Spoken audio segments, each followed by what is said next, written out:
Ladies and gentlemen, grand rising. Y'all know what time it is. Best way to wake up with coffee and donuts in your cup. Welcome to Coffee and Donuts for Grown-Ups. I am the master of ceremony, the Mickey freaking legend, Crush the Legend, aka Yoda, the Jedi Master. Hopefully the force is with everyone. Hopefully you're getting a great start to your Thursday morning. Oh, we at the end of the week. It's fight week. It's fight week. We a couple days out, ladies and gentlemen. The month of May is kicking in, and it look like it's gonna start off with a bomb burner, man. I'm excited about the month of May. Smash the like button as you come on in. Mike Rum, that's him. Always first in the building. Salute to you, Mike Rum. How you doing? Hope you're getting a great start off to your day, my brother. Yes. Come on and smash the like button, man. Smash the like button.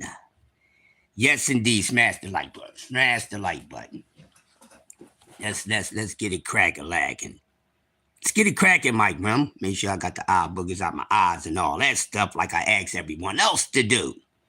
You know? Coffee and donuts. Grown-ups, Yeah, let's get it, baby. How you doing, Mike? What's happening? Smash the like button as you come in. Throwback Thursday, man. So, Throwback Tuesday. Well, yesterday on Hump Day Wednesday, we did Battle of the Voices. But since it's Throwback Thursday, and since there really hasn't been too many throwbacks in this generation of fighters, they haven't been giving us any of that. So I like just to reminisce a little bit. Don't want to go too far back in boxing, but I want to reminisce on a weight class. That's what the throwback is going to be about. Weight classes. And there's one weight class I really want to do a throwback on because this weight class is one of the weakest weight classes in the sport of boxing, which was one of the most darling divisions in the sport of boxing is the welterweight division. Salute to you, Matthew. How you doing? Your first time here, smash the like button. Don't be a stranger. Share this out. Coffee Donuts for Grown-Ups. I guarantee you, one of the best ways to wake up. How you doing? Salute to you. But yes, this morning, we're going to be throwing back on the welterweight weight class because the way the welterweight division is now is bad. It's not good. It's not competitive. Early bird, my God. Salute to my brother BVO. Sports Talk Network. STN Strong. Y'all put some respect on Big Bro name. Doing great things. One of the reasons why I'm doing this Coffee and Donuts for Grown-Ups. Salute to you, BBO. Ladies and gentlemen, he's one of the reasons why I keep doing this Coffee and Donuts for Grown-Ups. It started a while back when he first got in contact with me. And, he said, yo, man, I love your show, man. And hey, won't you be down? So he's one of the voices that been behind me keeping this Coffee and Donuts going on. I have a few people. See, y'all don't know. You gotta give these people that respect. Don't get up on here and act like you're the only one. No, it's people that been making sure that I keep on doing this because I was going to quit. There go my other partners sitting out here in the building. We will be bringing that to y'all later. Don't worry about it. We got something coming up special for y'all. Opulent LD always dropping gems. What's going on? Samaya, that is? Wasn't Floyd Mayweather a welterweight, so how do you think it was the weakest division? See, you got to listen to what I'm saying. Floyd Mayweather is not fighting right now. I'm talking about today's 147, so you got to listen to the key words. I'm not coming at you, but see, you already assumed that I said something. Sam, and no, once again, Sam, I said throwback. Is Floyd fighting right now in this generation of fighters? No, he's not. So I'm talking about today's 147, not when Floyd was fighting at 147 and those guys. All right? So listen, y'all got to listen close because I ain't going to keep on repeating y'all. All right? Don't make me repeat myself. Just doing the building. Great show yesterday. Just do standing down for Shakur Stevenson, and as you should, and anybody should be standing down for Shakur Stevenson when somebody is lying the way that they lying with other Haney's, which I don't respect. This is probably one of the biggest lying acts I've seen in this generation of boxing. You don't hear me? Well, something is wrong with your microphone, bro, because everybody else can hear me. Oh, you hear me? Yeah, Sam, that's all I was saying. I would never say that division was weak. That was the last great division of 147. You understand? Yeah, dude, like, we got the smackdown on it. You doing a great job, and other people been doing a great job with talking about this situation. And that's what we supposed to do. No matter what disagreeing ends we on, but when things like this happen in boxing, we all supposed to come together and put out the damn truth, no matter if he's a fan of you or not. This is boxing. And like I said, ain't nobody a true boxing fan if they just fans of the boxers, the fighters. And we have people, a lot of fans are just fans of these fighters, and they not really fans of the sport. So I don't want to waste my time. I don't want to waste no smoke on these dudes and none of that. What's going on, Tommy Bowen? Salute to you. Welcome to Coffee and Donuts for Grown Up. Smash the like button, people. We're going to have a good, old, healthy time this morning. I'm telling you, the best way to wake up is to crush in your cup. So, yeah, the 147 division is weak as heck. Uncle Cass Sport, salute to you. Another great class always. Y'all make sure y'all go to class every day, 2 p.m. and learn some daggone boxing. Even if you still boxing, you don't stop learning. And that goes for every last one of us, no matter how much we know. Boxing knowledge is infinite. You understand me? So you keep on learning and learning and learning and learning, no matter how much you know. No matter how much you know, you still have to learn and keep up with what's going on. All right, so y'all got to tighten up like a Boy Scout knot out here, because y'all looking a whole hot mess. Get yourself together. Y'all looking crazy. Y'all constantly arguing every goddamn day. Y'all got to stop it. We need to be having building conversations on boxing, not arguing a bunch of Morse meters going off and blowing up. Red alert, red alert, red alert, Morse meter alert, and all this nonsense. Let me put the light back on, man. You know what I'm saying? You can't keep on doing that. It's a waste of boxing talk. But we on Throwback Thursday because I want to reminisce about the welterweight division, because it's not what it once was. And the crazy part, just not too long ago. It's not like it fell off a long time ago. We just had a lovely 147 division. We sure enough did. With all those guys, with Thurman, Keefe Poole, Sean Porter, EJ, all those guys that was there before they left. That's the last time 147 was good. 147 is not good right now. I don't care what fighters are up there. And then if there's any true talented, skilled fighters at 147, they need to get the hell up out 147. They asses need to move on up if they can, or don't even bother it, because there's nothing going on at 147 pounds right now. This weight division was just as meaningful as the heavyweight division. Pre-Nebraska days, yes, in the pre-Nebraska days. So they ain't really giving me nothing to go on. So you think this generation would be giving people a Throwback Thursday conversation about their matchups? No. Can you be a mod? Mr. Better 67, how you doing? It's your first time coming. Hey, you come again, I'll make sure I got you. Make sure you subscribe to the channel, because you can't subscribe to the channel. I mean, you can't be a mod if you're not subscribed to the channel. Plus, there you go. Icy, thank you. I got you. Yeah, I got you. There you go. That's what I'm talking about. We talking boxing over here. There we go. Now, you got to behave yourself. Now, the thing is, when you're a mod, when you see these trolls coming here, you get them the hell up out of here, unless I tell you not to get the trolls up out of here. Yeah, I know. I just seen you. I just seen it. That's why you in blue, Mr. Better 67. 67 was a great year. But yeah, I do want to talk about the welterweight division, because right now the welterweight division doesn't have anything going on. So that's why I'm going to a throwback. ATL in the building. You say, all right? Yeah, so I need to reminisce on the 147 division because these guys are not giving me anything to talk about. So I just want to travel back in time when the welterweight division was awesome. You know what I mean? Matter of fact, let me ask y'all, in your honest opinion, which year that you would say had the best welterweight,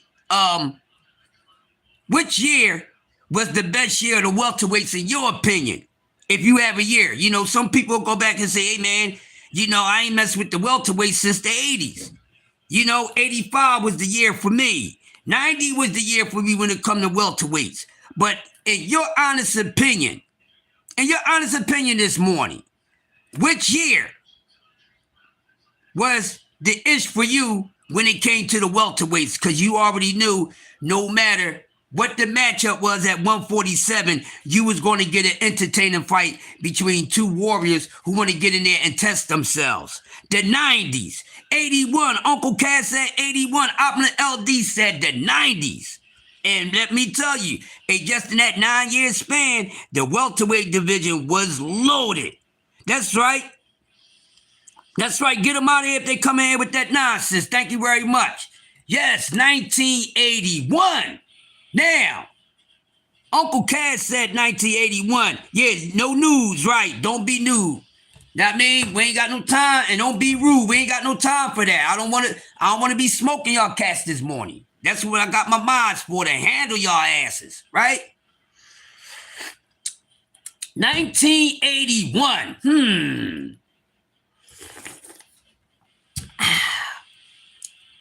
Oh yeah, I got it, baby. I got it. 1981 was damn near a great year of welterweights. 147 to whereas that year, 1981, with the welterweights that was at 147 in 1981. Listen, ladies and gentlemen, there you go. Look at that. That was in the 80s. Hearns, Leonard, Benavidez, Cuevas for starters.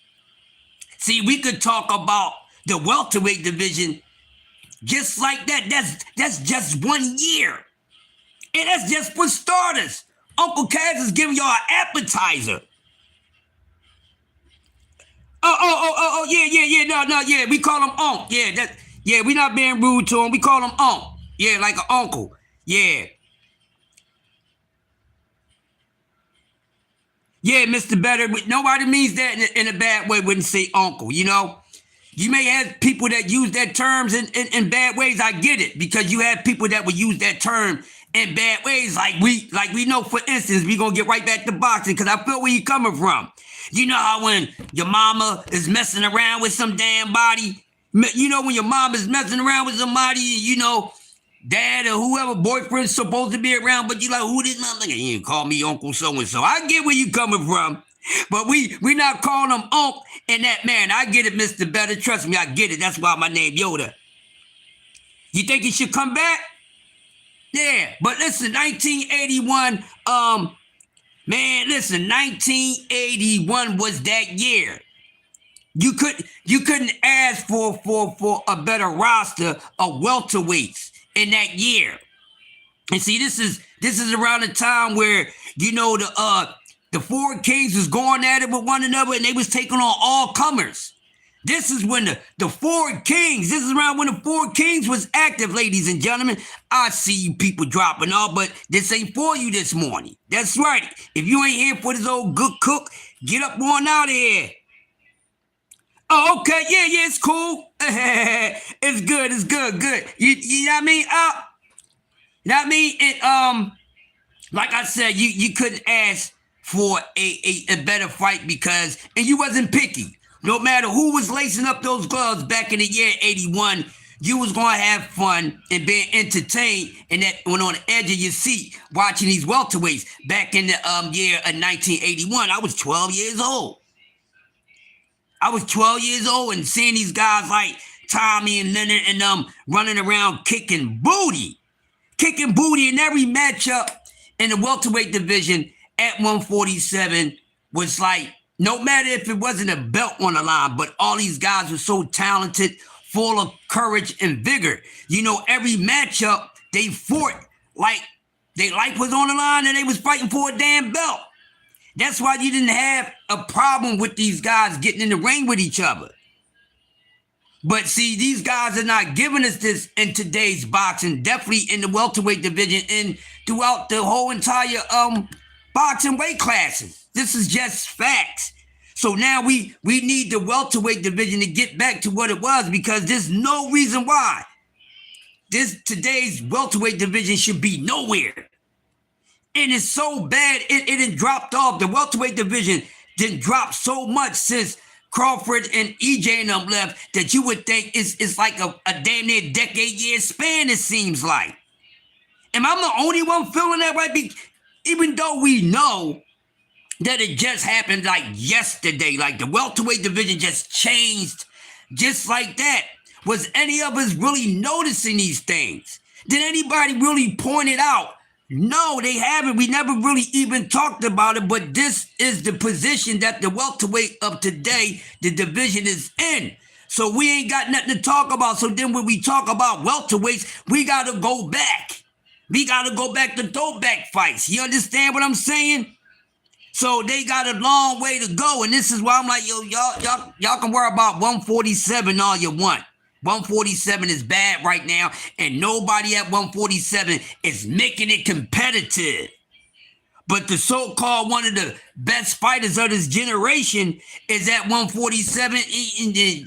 Shouldn't he have made the weight class even better? Shouldn't it be a damn upgrade? Shouldn't he been carrying this on? You know, what was going on pre-Devin Haney and Rolly and all of them, you know, when EJ and them was there, it shouldn't have dropped like that. And that's why I'm upset at the welterweight division. So when I talk about welterweights, I have to go back. I have to go back. And that's why I love 1981. That's why the year 1981, for its matchups, is probably one of the most watched throwbacks of all time in the years of boxing that you can go back and watch, because 81 is loaded with nothing but true legends, true Hall of Famers, guys who was actually in the ring getting busy. There wasn't no second guessing about if this guy was a Hall of Famer or what level of a boxer or a fighter that he truly was. There wasn't no argument. It was more agreement. The only time it was like, well, I think this one to beat this one. That's it. But the mutual respect was there between both ends. You even can't get that today in the welterweight division. You see what I'm saying? Because there's not enough competition to where two men can sit there and talk about who would beat who, but it be about respect. They was thumping. These dudes is not thumping. They ain't got nothing going on. Right at the EJ and Butt, it just stopped. So don't keep giving me this talk about the welterweight division. It's not doing anything. I need to go back and watch the welterweights of 81, all through the 80s and up through the 90s, and even in the damn 70s. Even in the 70s, because that's when it really started getting hot. You understand what I'm saying? So yeah, I need to see those type of fights happening today. If 147 don't get up on it, like Cut Close get up on it, 147 is going to dwindle down even more. Hitman Hearns and Leonard, one of the best fights at the welterweight division, and people still talk about this fight. Okay? I'm 56 years old. They fought back in the goddamn 80s. That's a throwback when you're constantly talking about a fight year after year after year, decade after decade after decade. You think today's welterweights is going to be able to give us that a couple years from now? I'm talking about these new guys. Not talking about EJ, you know. Because they was rolling, you know, with the Cowboys. They was rolling.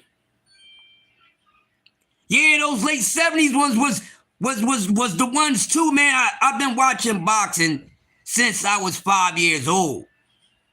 Hey, you have to watch what was on the TV. That's how I got into the sport at a very young age.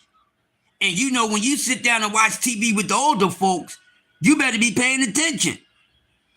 There you go. Tommy got robbed in the second Leonard fight, and Leonard admitted it. Yeah, I thought he got robbed. I thought he got robbed. Hey, listen, I'm gonna tell y'all. Let's talk about it. You know I love Sugar Ray. I ain't got nothing but respect for the legend. But they say Sugar got away with a few robberies. But yeah, Tommy got him in that second fight. And I thought Leonard truly lost that one, Josh Sanders, yes. But nonetheless, it was a bar burner fight, something that we still talking about today.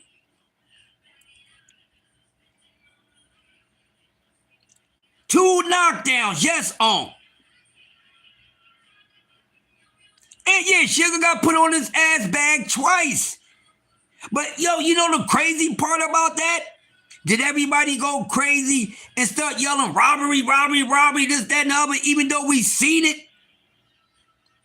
Think about it. When things happened like that back then, we didn't take it as bad. We didn't. We didn't take it. We didn't take it to heart. It was like, oh, it happens.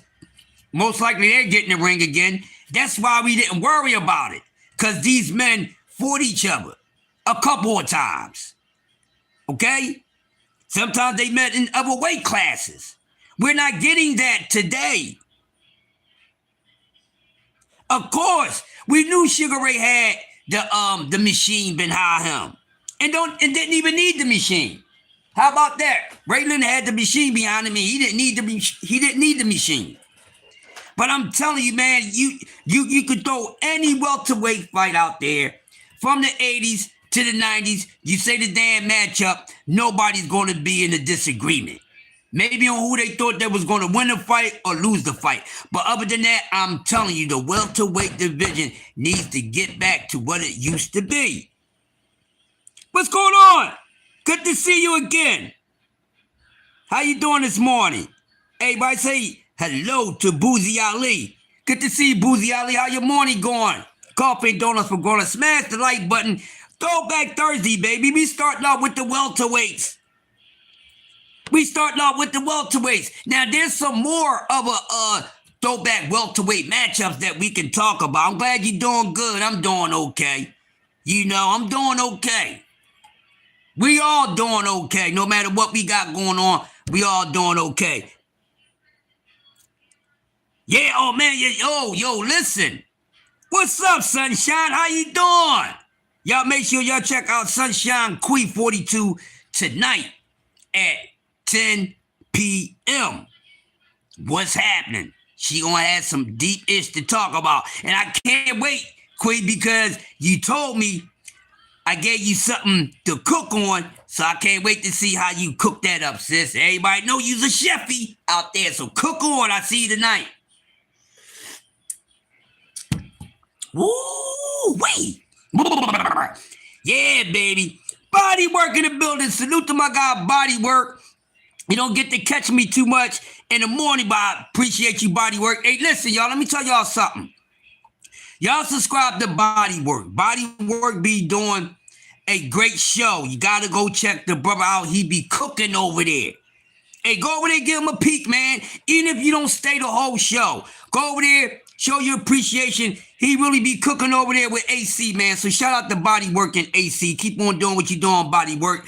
And one of these nights where I'm not too busy just to watch, I'm going to jump on them. But if I tap in, I'm always listening, my guy. So keep the cook alive, Body Work. Good to have you. We talking throwback welterweights, Body Work. So right now we talking about 1981 welterweights, because today's welterweights ain't giving us nothing. Exactly. That's what we talking about. So right now we in the year 1981 welterweights, because man, they was out there fisticuffing for real. Nobody wasn't ducking no smoke. Everybody wanted to smoke. No matter how much money was being offered to them, they all wanted to get in the ring. You give me a throwback year of the welterweight division that was so that you take like that. This was the year. Cause I'm telling you, them damn 80s was crazy, man. With as long as Hearns and Leonard and those guys was in there, man, they was tearing ish up. You ready for this weekend? Yes, we're going to talk about that too, Queen. So I wanted to start off, talking about the welterweight division of yesterday because today's welterweight division, this new class of welterweights, this new class is ass. I'm sorry, but not sorry. This new class of welterweights is ass. Okay? I'm dead serious. This generation right now, with who you got in the welterweight division, they would never be considered a throwback. They would not be talking about these dudes. They won't. Donkey Juice, in your opinion? Yeah, Donkey Juice, Donkey Balls, Donkey Kong. What the hell in the donk is going on here? Look at it. Look at today's welterweights. And we just give you Ryan Garcia, Rolly Romero, Devin Moise Meter, goddamn Haney, Brian Norman Jr., and the list goes on. Do y'all really want me to name the rest of these goddamn today's welterweights? And then there's a few guys at 147 that I don't really want to put that on, but they in the weight class. Sad state. Sad that Karen is in there. I wish Karen wasn't at 147. Because everybody's scared of Karen, except for the motherfucker who about to fight and scream had to drop one F-bomb. It got funky in here. Huh?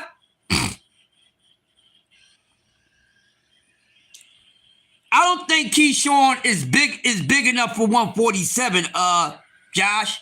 I don't think he's big enough for 147.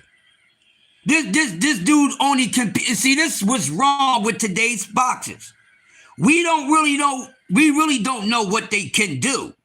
And the reason why that, Josh, because they jumping around doing so much but not doing anything. You know what I'm saying? Looking busy but not actually busy. But see, my whole thing is this. Who knows if his punch resistance is there? We don't even know if his punch resistance is there. We keep thinking these dudes can go up to these weight classes, and they really can't. Coleslaw Davis would get beat up and get knocked out at that weak-ass 147. Coleslaw Davis would get knocked the F out right now if he goes up there and fight at 147 because his guys up there, they may not be the most talented, but they can goddamn punch. Can you imagine goddamn Keyshawn Davis, Coleslaw Davis getting in there with Rolly Romero? I don't give a damn what you're going to say about the skills. Rolly's going to catch his ass and he's going to go night-night. Hey, really now? Really? He is overrated. Coleslaw Davis is overrated. I don't know what everybody sees in this dude.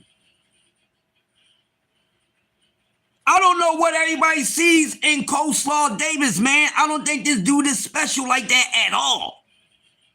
And trust me, no matter how his career pan out, ain't nobody gonna be talking about his ass later down the line. I can tell. That dude purposely gets in fights that he know he only has a chance of winning. So I don't even want to hear nothing about no damn Coleslaw Davis about coleslaw unless you talking about a corned beef special. You understand what I'm saying? He ain't that good, though. I ain't say he can't fight, but I don't think he as good as people think. Trust me, it's not hard to whoop his ass. It's not hard to whoop his ass. He ain't hard to beat. So when he get in there with a guy that's good enough to whoop his ass, we gonna see what happens when BTA is active. This guy's not that good. These guys is only as good. You're only as good as your opponent. We can never sweep that up under the rug, ladies and gentlemen. You're only as good as your opponent. And he ain't been fighting no good damn opponents. So this is the reason why we can't keep saying guys is A level. They ain't for A level. We can't say guys are B level. They ain't for B level. And we damn sure can't say these guys elite because he does not fall on the list, the handful of elite fighters in the sport of boxing, because seriously, there's only about 5 in the entire sport of boxing. So, yes, humble pie for every last one of these guys at 147, because ain't nobody doing a damn thing there. Ain't nobody doing a damn thing there. These EJ and Bud and them, they had that shit cracking. Sean Porter, you know, my man Chocolate Brownie, Kel Brook, and everybody else, they had it popping. They at least gave us something that was respectful and you know, to the other 147 welterweights. Yeah, wait until Abdullah gets the hell up there. Yes. Because you know what? That's when I think 147 is going to pick back up body work, and I said that a few days. Throwback Thursday. Welterweight division ain't what it used to be. Isn't it a sad subject to talk about this morning? Yes, throwback, it ain't what it used to be. I'm like H-Town. I want the old thing back, and I can't get it right now. My man John Sanders said EJ and PBC had it cracking, Bud waited till they was damaged goods to want to see them. And guess what? That's facts. Hold up, don't chop him yet. Hey OG, I'm gay and you know you fine. Hey, listen, don't chop him yet. I'm gonna respond to that in a respectful manner. Hey, salute to you, Mo. Listen. You gay, that's fine. I'm not gay, but I appreciate your compliment. All right, you can stay for the show. We talking boxing over here, all right? So this is the only time you get to say something like that. I don't discriminate anyone. I'm a very respectful person. Hey, you gay. I don't have a problem with you being gay. Just don't try to be gay with me. You understand what I'm saying? I don't mind it. But just don't try it with me. I'm not gay, but I appreciate your compliment. All right? Because let me tell the rest of you motherfuckers something. You know you attracting when you attract both sexes. You don't have to be playing and straddling both sides of the fence. Y'all see how that works? Yeah, just don't interrupt the show with the nonsense, but we appreciate you coming. Come through anytime. Never know. I might be talking about something that you really might like. I'm not gay, but I don't mind you being here, and thank you for your compliment. I have no problem, respectfully. Stay and kick it, enjoy the serving and everything.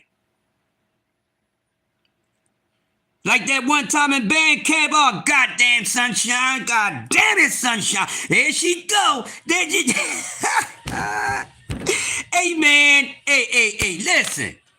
Let me tell y'all something. I appreciate Mo with that, you know? But goddamn it, sunshine, you about to make it real dark in here. Now back to today's program. Salute to Mo in the building. Yes.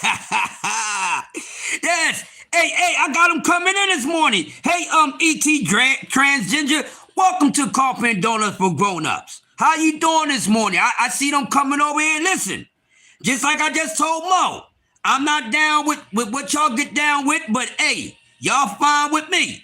No, you know, I just don't do what y'all do, but that don't mean I won't kick it with you. You hear me? Hey, we talking boxing. As long as y'all don't come with that other nonsense, y'all can stay and play all day. But listen to me. Once y'all go against the rules and regulations and start talking that crazy-ish, you will be decimated. But I would not disrespect anyone because I just feel like being disrespectful because I may not agree with a certain lifestyle. No, I'm not like that.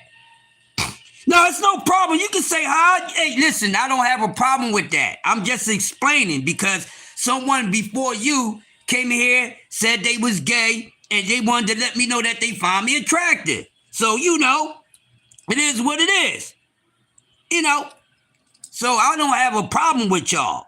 You know, y'all all right with me? Y'all all right with me? Look, as long as y'all ain't fucking with the damn children, and as long as you ain't trying to get up over here, you're fine with me. Do you understand? I got some cool-ass friends that's gay, okay? So I really don't discriminate. I don't have a problem with y'all until y'all fuck with me, all right? And that goes with anybody. It's probably the same person, but it's cool. It's cool. Thank you, Mo. Hey, Mo, listen. Trust me, it's gonna be some topics that I talk about. You're gonna be like, oh yeah, this is the one for me. Yeah. Don't worry about it. Don't worry about it. I got you covered. Hey, matter of fact, you might want to tune in tomorrow. You better tune in tomorrow. Hey, Mo, make sure you come in tomorrow. Tomorrow's TGIF, and it gets freaky on Fridays. Yeah, you came at the wrong time. We talking sports right now. But I tell you what, you can come back. You can come back tomorrow for tomorrow's morning show, where it's TGI Friday. Thank goodness it's Friday, and you know it's really grown up talk then. So you can come tomorrow morning at the same time. We'll be talking some other stuff, all right? So, hey, Sunshine, let them know.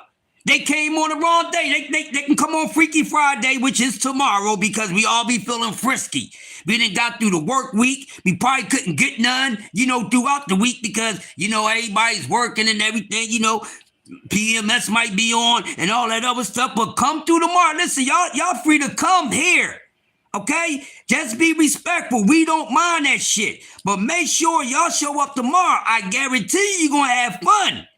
You're going to have fun. Come tomorrow for Freaky Friday. But if you can kick it with the sports talk, because it's gays that like sports, but whatever. I serve everybody. But come tomorrow. You can stay today. I ain't saying you got to leave. But come tomorrow. It's really going to be lit. And we talk the ish. And y'all be able to talk y'all ish too. Listen. This is how we get down on Coffee and Donuts for Grown-Ups. Sports Talk Network. We talk life because life is a sport. All right, yeah. I know you ready to go off. See, y'all ready. My sis ready to go off already. You know what? You might be able to, hey, quit. You know what? Let's hold it. We going to end this show because it seemed like, we got to give the people what they want.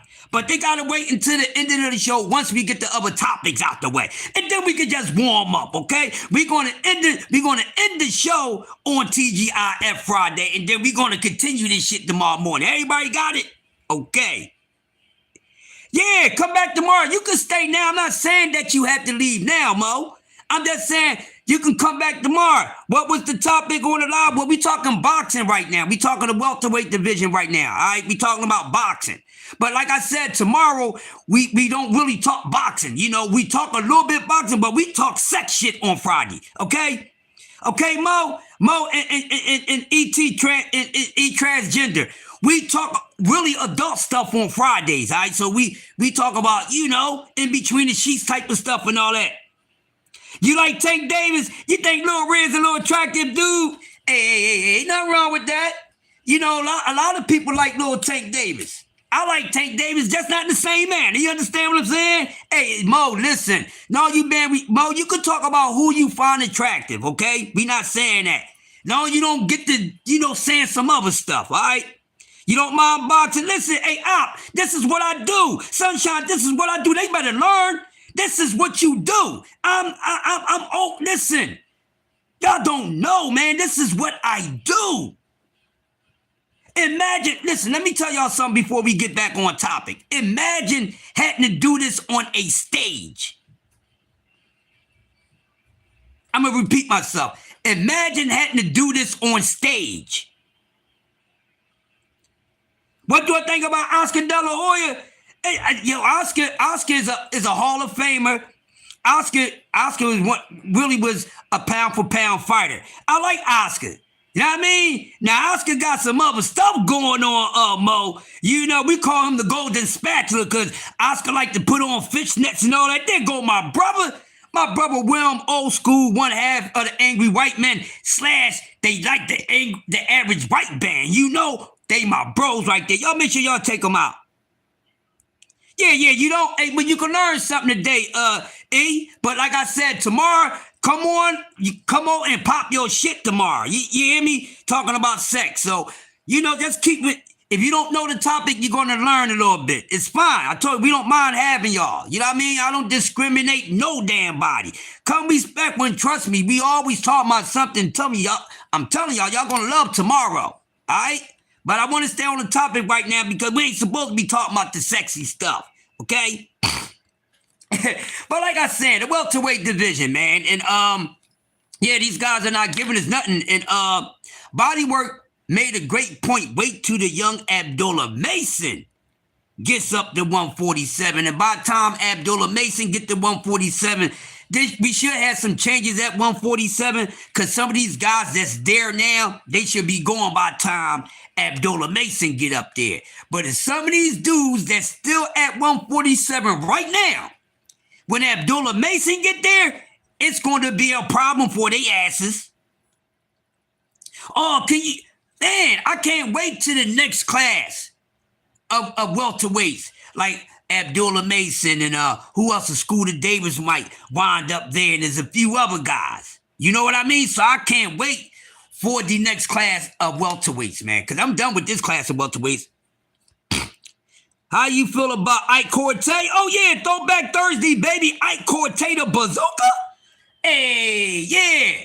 Hey, y'all, how y'all feel about that? Yeah, the bazooka Ike Corte was that guy. He was one of my favorites body work. I know Uncle Kaz and Will Old School can appreciate some Ike Corte. Oh, man, Ike Corte was nice, man. Oh, man. Yeah, Ike Corte was a nice welterweight, man. Hell yeah. Ike Corte was giving dudes work. One of my favorite fights is him and Oscar, man. Yeah, I can't wait to Antoine get up to 147. But he'll be there soon. Yeah, you know what, I'm gonna say probably by the beginning of next year, we probably see Gary Antoine at 147 pounds. Which I think would be good for 147. But like I said, some of these guys, these guys that's at 147 is relatively a young weight class, which most of boxing is young. And that's why I'm on these guys, because these young guys, this is their time, and they're not doing anything with the sport.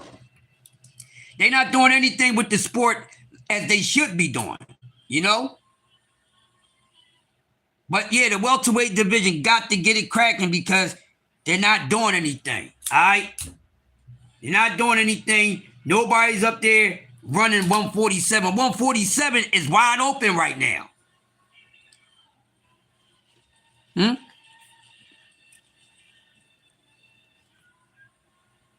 147 is wide open right now. We have nothing going on here. Yeah, I like Hiroki. Yes, I like Hiroki, and I think he can do damage at 140. You know what I mean? He's nice. He needs to go to 147. Do that sound right, y'all? I would like Hiroki to go to 147 because everybody, when they seen him fight that night, they thought he should be at 147. Not saying that he looked like a weight bully, but he has the frame. He has the body frame, and he has the perfect height for 147. And I think he'll make 147 right now. If he was to move to 147, he would make it competitive. And I know he's going to want to fight anybody up there. Because we really don't know how good all these other guys at 147. We don't know. We know guys that are dangerous because nobody wants to fight Cameron, but Cameron is about to fight what's his name? Forgot, Donovan. All right, so the guys that's really good at 147, the people dare not go near them. That's the problem with the welterweight division. Welterweight right now need to do something or throw it in the trash. They need to throw it in the trash. These guys don't really want to test themselves, and we got to blame all the big names up there. They won't fight each other. That's why I say throwback, because these dudes ain't giving us no throwback. None.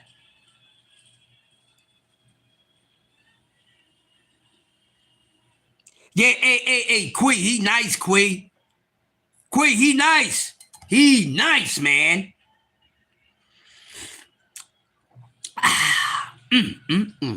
So, I made coffee. I made it in the house today, you know.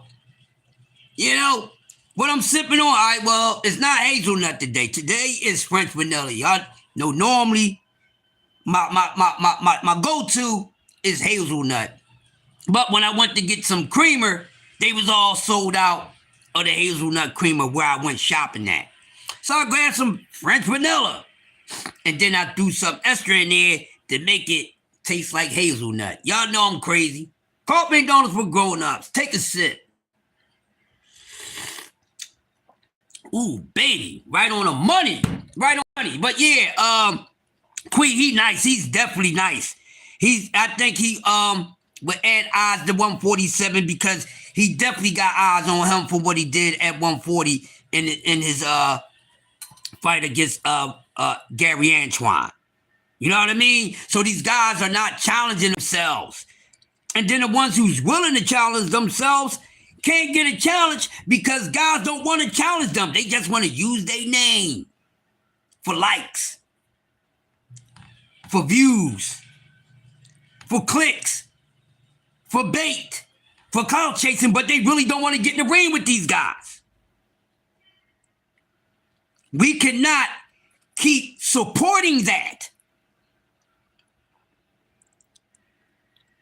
Oh, you say I like Louisiana owned coffee and chicory black with a touch of sugar. Ooh, that sound like how my sergeants and them used to drink their coffee in the military when I was in the army. Yes, Queen, we know. We know, sis. You don't keep up on them like you used to. We got you. We got you. You know we ain't gonna send you the wrong way. You know we ain't gonna steer you the wrong way. You know, when it come to boxing, we gonna lead you to the stairway of goodness, not this bull crap nonsense they got going on. These guys are horrible. They got to tighten up out there. They got to tighten up out there. They not giving us no throwback. Today, throw it back to where the hell it came from. That's what today's welterweights is. Throw that shit back to where it came from. And you know what? I'm gonna say this. I feared that this may take place at the welterweight division with the guys that are there now. I knew it. I feared that it was going to play out like this. I mean, because let's look at it. We got two boxing biggest clowns in there. No matter if one clown is likable or not. We got crazy to likable Rolly Romero. You know what I'm saying? That most of us don't take serious, but we like Rolly. Some of us take Rolly serious. Then you got the nutcase rah-rah. Then you got Debbie Cakes up there. You understand what I'm saying? Then you got Debbie Cakes up there.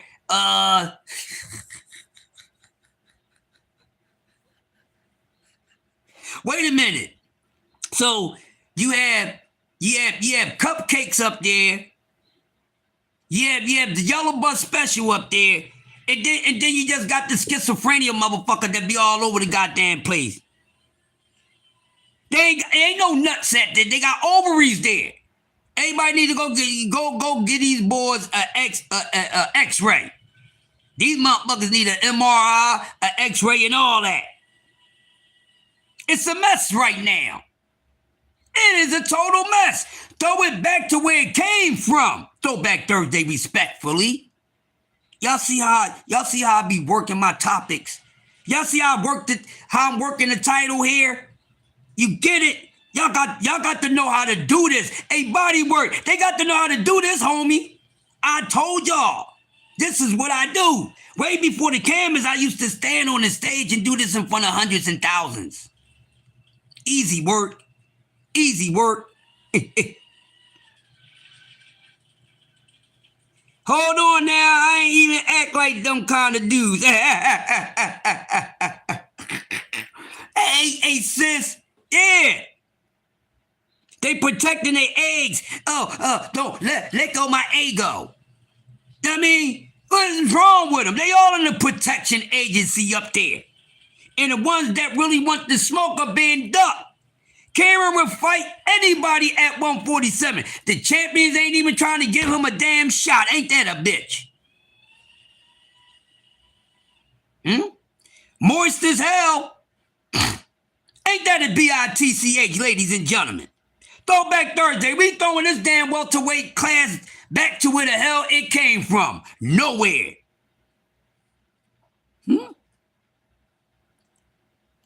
Huh? You got a Black Murderers Row at 147 right now. And trust me, y'all every day talk about cats don't want none of that Black Murderers Row at 147, and Karen is the leading chairman of 147 Black Murderers Row. You ain't got to agree with me, but you're going to get these facts. This is not just an opinion. It's an opinionated fact. Who want to talk about it? Yeah, Rolly ain't the best, but Rolly being ducked. We like Rolly, because we know one thing for sure. Rolly would get in the ring with just about anybody. I like Rolly. I just know Rolly is not that talented. That's all. I like Rolly. Always like Rolly. I like his attitude and everything. I like Rolly. But I got to be honest, Rolly ain't one of those guys like that. Rolly is an overachieving case right now. Rolly is an overachiever. Yes, he is. And this is not throwing shots at Rolly. This is facts. Rolly ain't supposed to be here. Like the Deborah Cox song. How did you get here? Nobody's supposed to be here. Rolly ain't supposed to be there. But he's there. Yes. He got the Thor. He got the almighty Thor. Them dudes don't want to get hit with that hammer. He said I might be onto something, sis. Hopefully I am. Take today's welterweight division and throw it back to where it came from. The garbage pail.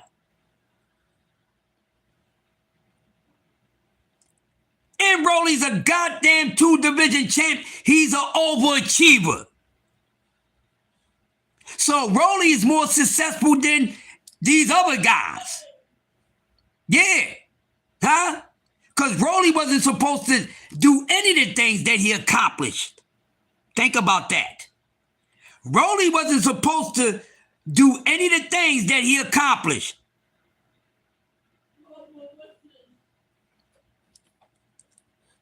Think about it. Stop. Think about it. Martin Lawrence. You know how Martin used to stop. Think about it. Yeah.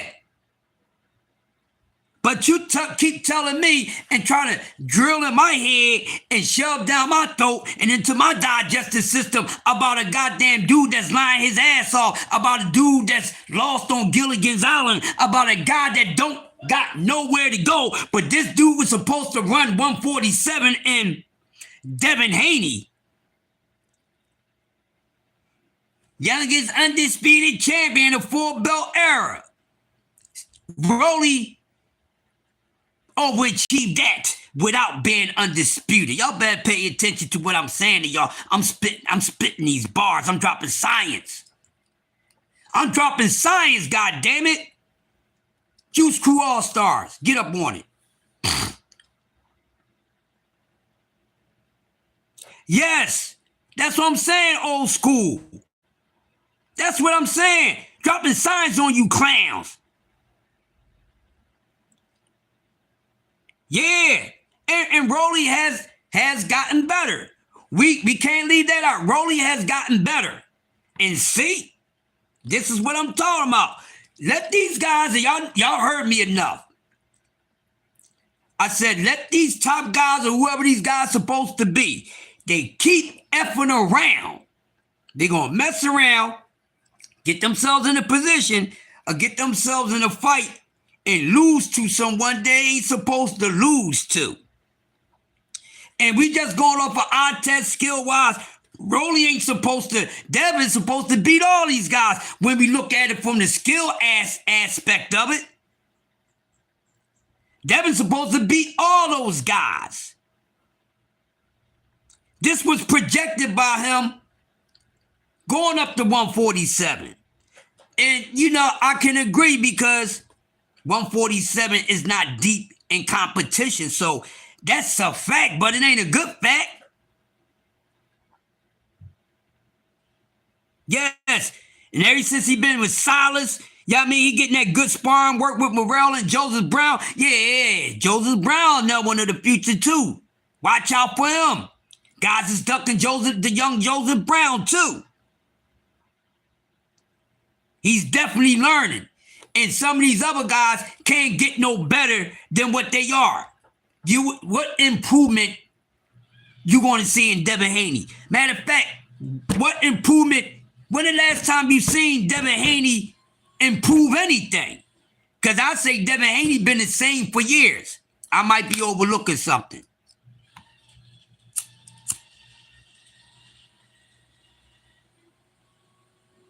I might be overlooking something. Help me out here this morning. Smash the like button.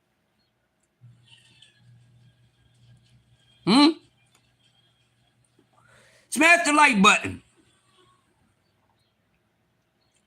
And Rolly is more dangerous now. And he got one thing you need if you don't have nothing else. That man got the equalizer.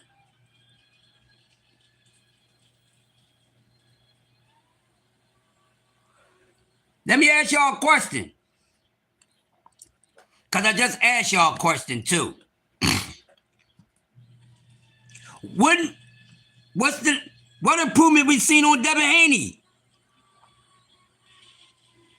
Rolly has been improving. Devin hasn't.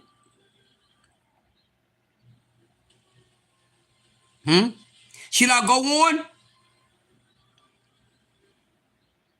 Yeah. Along with that Silas, with Coach Silas, shit.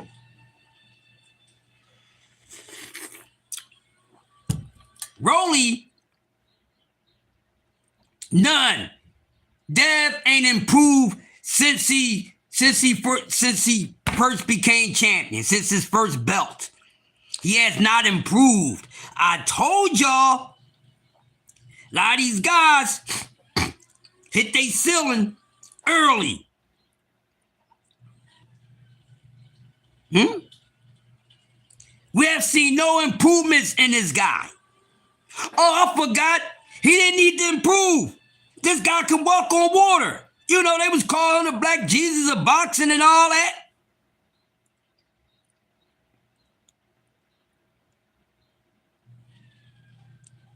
He's complacent, unfortunately. And you know what's the crazy part?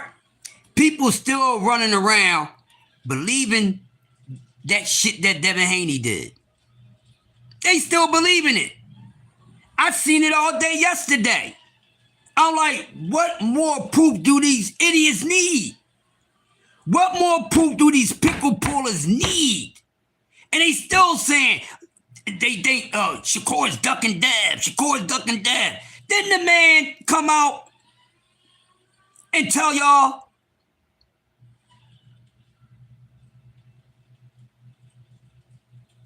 Yes, Devin's PTSD will keep him from improving. You can't improve when you too worried about getting hit. Exactly. And one more. Stop this. Get out of here with this peasant ish with Ryan Garcia. I don't want to hear that ish no more. Cut it out.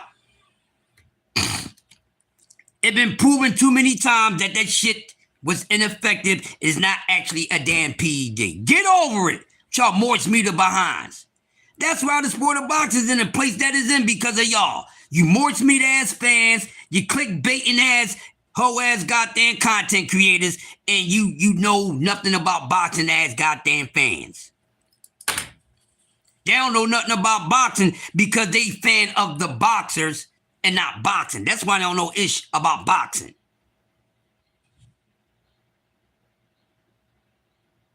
Right. What we talking about here? Throw that back to where it came from.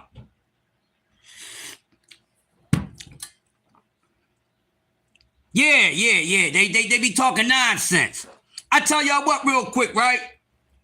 So, you know, yesterday they had the media workout for Benavidez and Zerto, you know, on PBC Premier Channel here on YTBC. So, of course, I went over there to check out the media workout.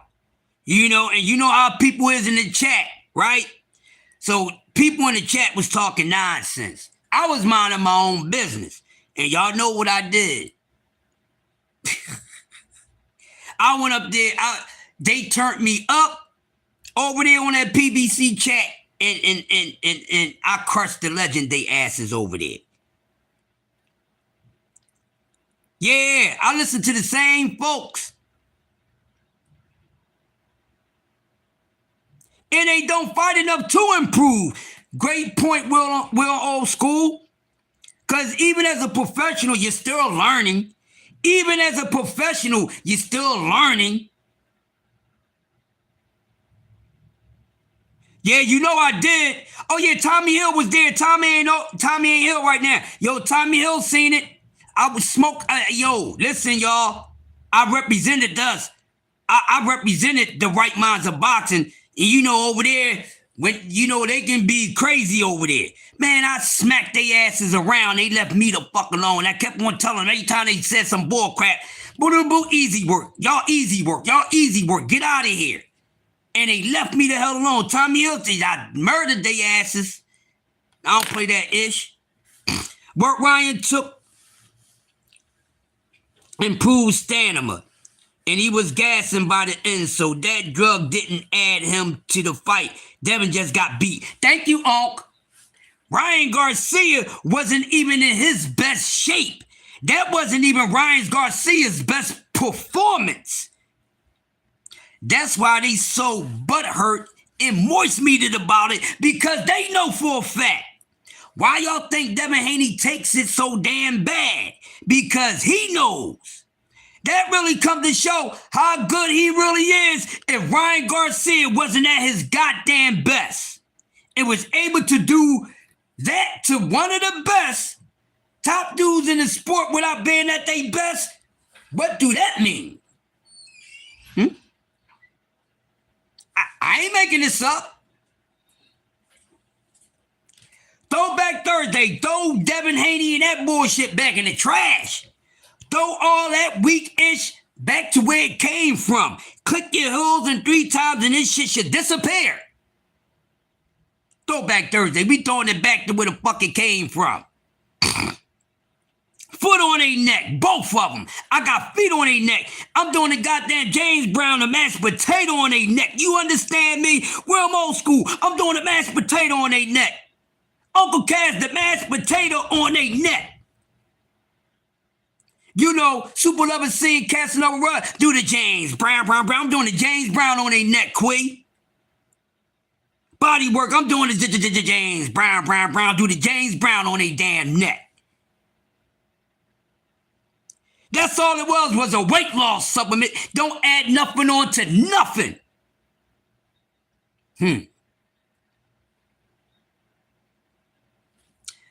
I'm just saying, people. It's going to stay there, Quee. Listen, my shit been there so long that my shit is stuck there. You know something been there so long that it's just stuck there? Yeah, it's just stuck there. They can't move it. You can't burn it. You can't blow it up. You can't cut it. You can't melt it. You can't do nothing with it. I think Tiger Johnson be good at 147. I like Tiger Johnson. We need to see more Tiger Johnson. A lot of us like Tiger Johnson. I like Tiger Johnson. I think he'd be good at 147 body work. I think he'd be good. I wish some guys get up there and change the dynamics at 147, because 147 right now needs to go back to where they bought this class of welterweights from. In the trash.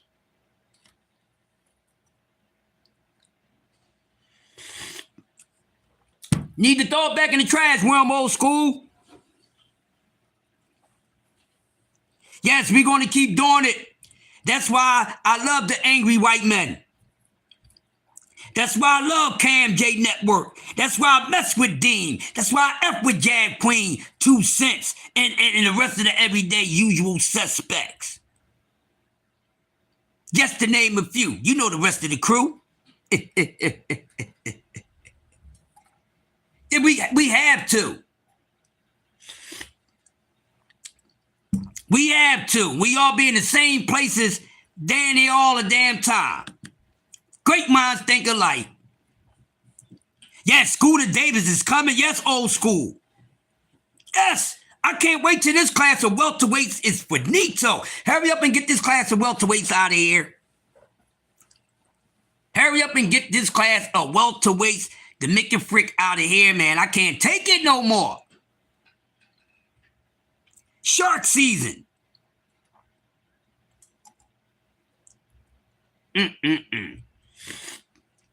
Y'all remember I said not too long ago that we really gonna find out who these fighters really are. And it's gonna be a point where the pretending and the cheerleading is not necessary anymore. Meaning that Devin Haney is in a situation like a few other fighters, but definitely him. Definitely Devin Haney. Listen, y'all. Told y'all. And I asked the question, and his movements has gave me the answer. And people was biting my head off when I said, yo, this dude is not going to be able to match what he did in his first half of his career. That boy hit his ceiling. He's not going to do more than what he did. Exactly. Exactly. I said this.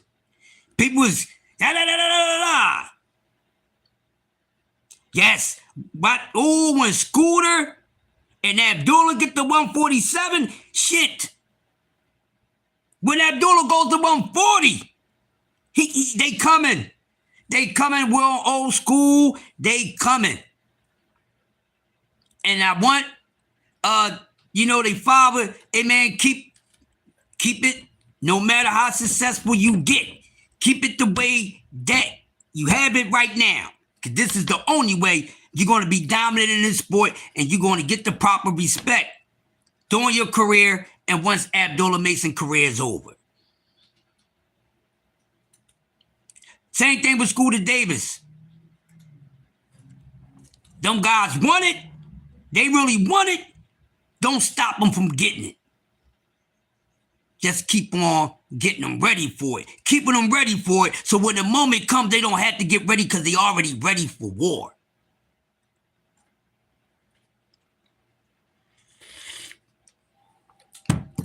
And those type of guys, fighters don't want to run up against. They can talk what they feel about them, but they won't get in the ring with them.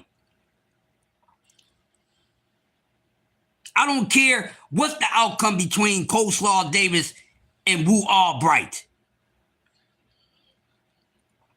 I do expect Coleslaw Davis to beat Albright this time around. He has to. And he has to put on a performance. But after that, still the same ish with me. What the fuck you gonna do next, my man? What you gonna do next? Because I'm gonna tell you what, to be honest with you, be honest with y'all,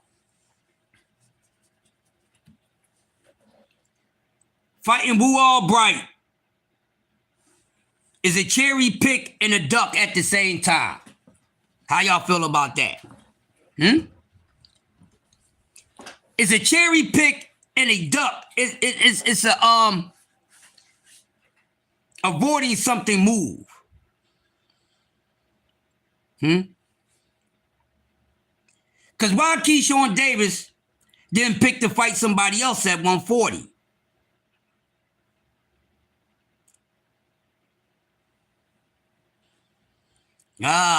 Y'all thought I wasn't gonna talk about this ish? Yeah, like, come on. And I'm only watching this fight because I like Nair Albright. But what if when this fight happened, it don't go the way that Coleslaw planned it to go, in the way that he needed to go? But my whole thing is, if he's successful in his rematch, no matter the fashion, he's still going to keep on doing what he always been doing. He would not impress me. No, he won't. because he's a little punk, moist meter ass, soft, wet cotton boy that's running from people that been wanting to put BTA to him.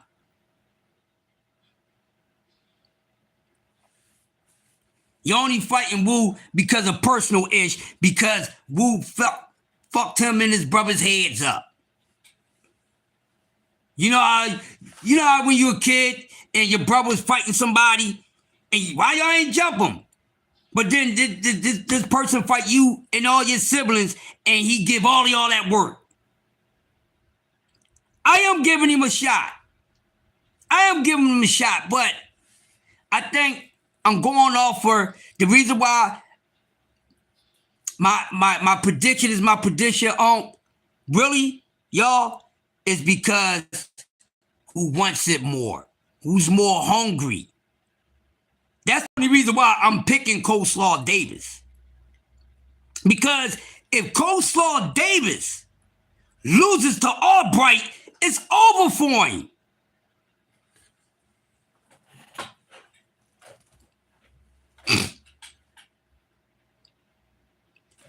So he has to win this fight. Old School said none of these dudes want any part of Abdullah Mason. Facts. He has old school skills and heart, something these other dudes know nothing about. That is facts, Old School. Abdullah. When I look up Abdullah Mason, like Old School said, and I'm going to go deeper into that. Abdullah, when I look at him, I see that Sugar Ray intentions in him, that energy. I see that locked in. Hey, I might be handsome, but I'm dangerous. I see that in him. You know, the more subtle ones is the more dangerous ones.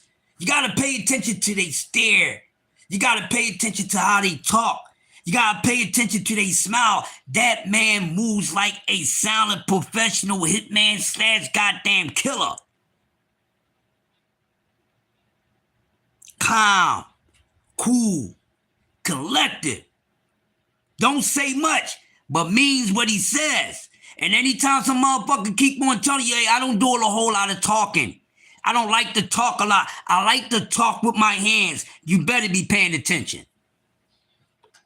You better be paying attention. I'm going to say it again.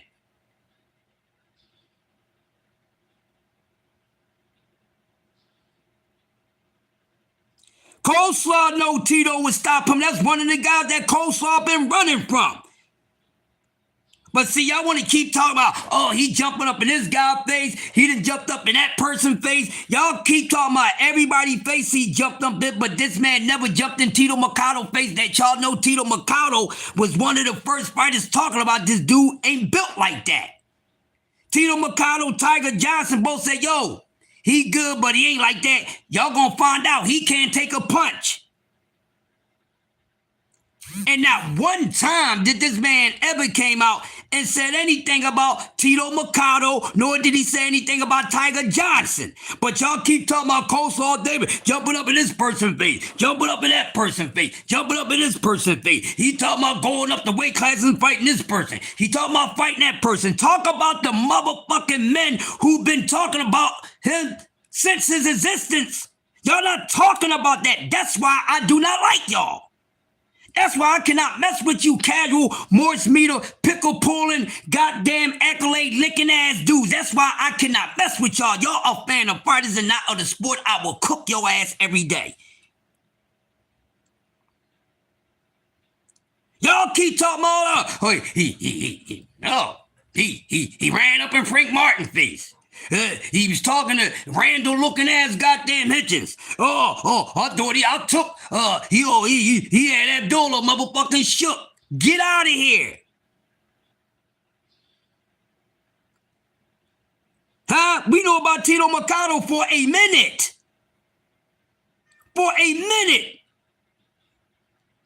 Y'all talking about all this ish. Then, and still Andy goddamn Cruz another one. But he jumping up and down with somebody else beating. What? That was some hoe ass shit. That was some hoe ass shit by Coleslaw. That was some of the biggest hoe shit I ever seen, yo. That dude was pickle pulling, cucumber choking, goddamn spit shining the goddamn pole and all that. But he can fight. Yeah. But he can fight. It's okay for him to be like that because he can fight. No, it ain't okay for him to be like that just because he can fight. That means just because he can fight, he needs to get his ass whipped even more.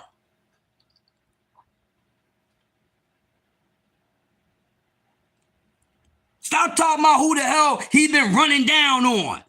He been clout chasing. Talk about the motherfuckers he been running from.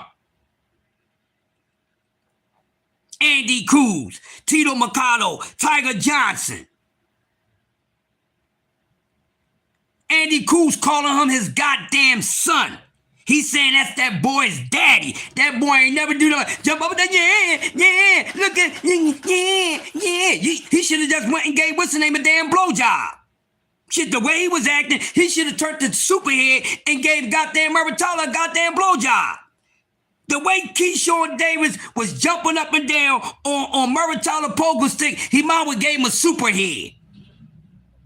Throw this dude back to where the hell he came from. Throwback Thursday. We taking out the garbage today. That's the theme of the show. That's how we getting down this morning. We throwing shit in the trash.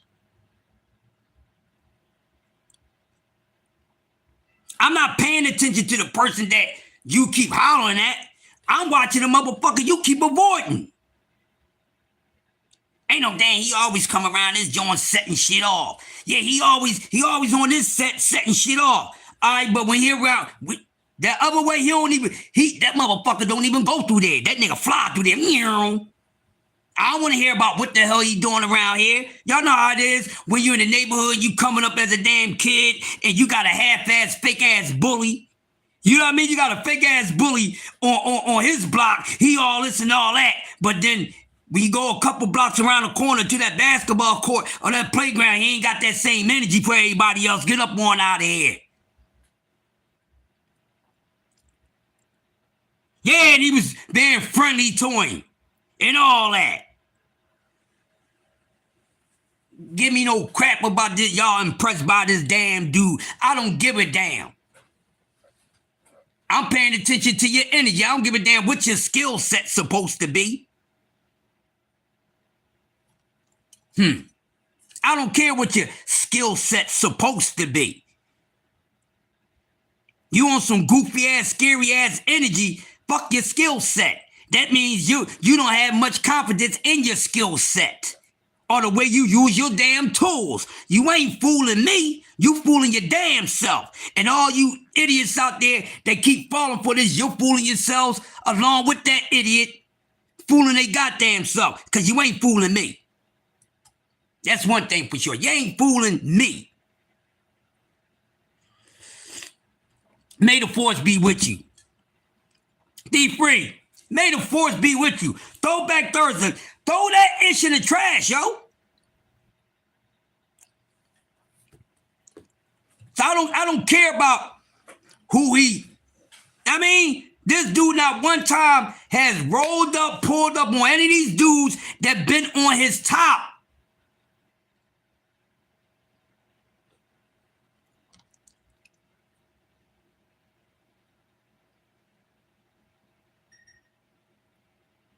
Exactly. But running around telling, I knocked you out. I knocked you the F out. Now I'm telling you I knocked you out.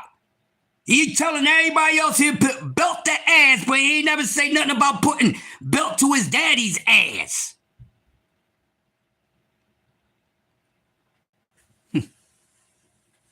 But this motherfucker got a rematch with goddamn Wu Albright. Should have been fighting somebody else. Because whoever said that Keyshawn Davis need a rematch, now you're Albright. I ain't never hear that. I ain't never heard that. I never heard that. I never heard the boxing community say, hey, yo, Keyshawn need to run it back with Wu Albright. Because no, some people thought that Keyshawn Davis did more than what the fuck he really did. And that man gave him his toughest fucking fight.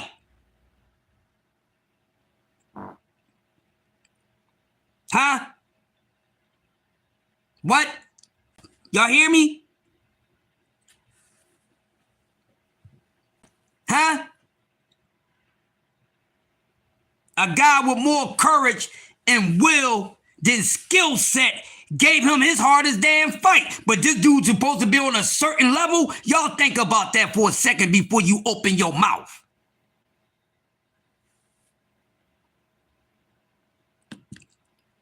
Yeah, them two moist meter asses should be fighting. And I didn't even want them dudes to fight each other.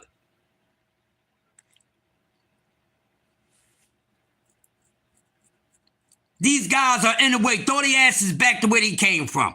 Throw Coleslaw Davis back to where he came from. Throw Devin Haney back to where the hell he came from too. These moist ass fighters, man. 147 is horrible. Man, he put a bad stain on the welterweight division name. Sad. They couldn't even pick up where EJ and them left off. You're supposed to carry on. Y'all got next. Y'all keep this fire burning. They can't even do that.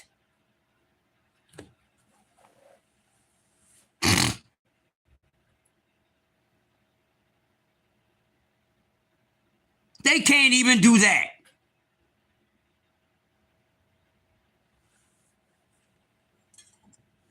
You're supposed to keep the fire alive. Keep the fire alive. That's what keeps boxing rolling. That's why boxing is stagnated. This is the reason why boxing started dropping and dropping and dropping and dropping. Because of the opposite of what I just said.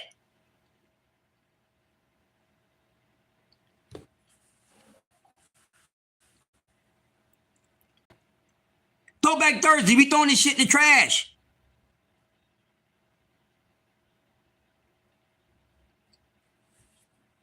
These dudes sitting out here looking for opportunity fights. That's what they looking for. They ain't looking to become anything. They looking for opportunities for money. Oh yeah, they keep y'all keep on going with that same old narrative. Yeah, I came in the sport of boxing really to be undisputed. No, I came in this sport to get paid. You sound stupid to me. How the fuck you worrying about collecting some medals in a professional sport where you get paid to do it? How's that's the first thing that's on your mind is a goddamn belt?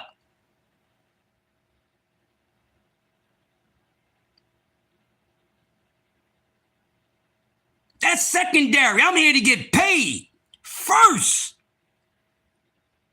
And then if I can, get it crackling and percolating on everything else, that's extra. Once again, you accolade liquors. You can't pay or purchase anything with no belts, okay? With no damn trophies or none of that. You can't even get good money on it if you pawn-ish.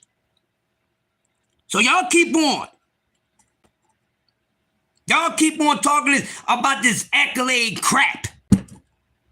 Okay, go to work and just get award. Go to work and say, yo, I don't want no paycheck. Just give me employee of the month, employee of the week, employee of the day, employee of the year. Just give me all trophies and certificates. Don't give me no damn money and see where your ass be.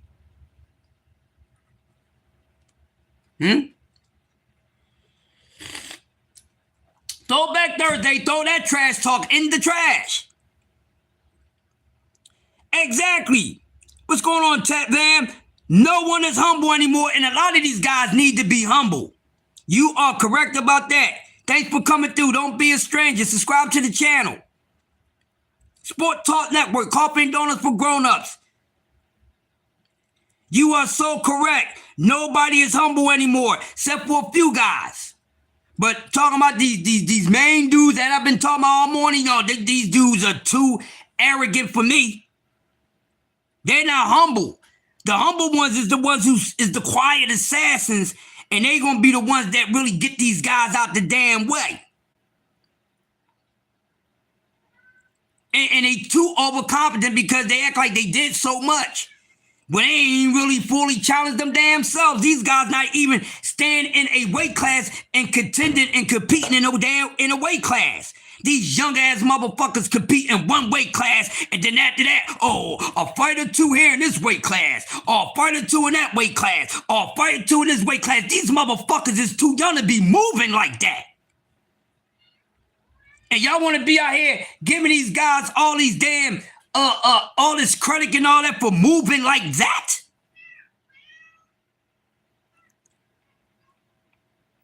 Y'all out of y'all minds.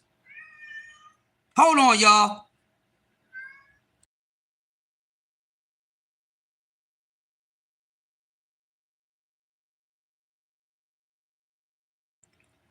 I'm back, y'all. The ego has taken over the spirit. It happened a long time ago and it's going to get worse before it gets better. Unfortunately, it takes a catastrophe for us to learn. Yes. Hey, Tat, subscribe to the channel, Tat. Come through, man. I like the way you building, bro. Come through. Subscribe to the channel, man.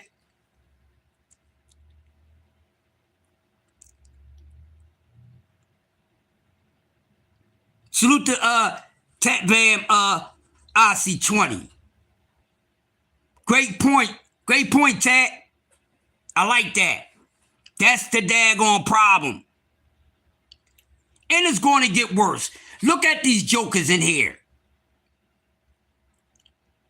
Just look at it. It's horrible. I agree with you totally. You understand what I'm saying? I agree with you totally. It's getting worse. That's why you have to give these guys the proper assessment that they deserve, not the assessment you want to give them. Angie, baby. How you doing, love?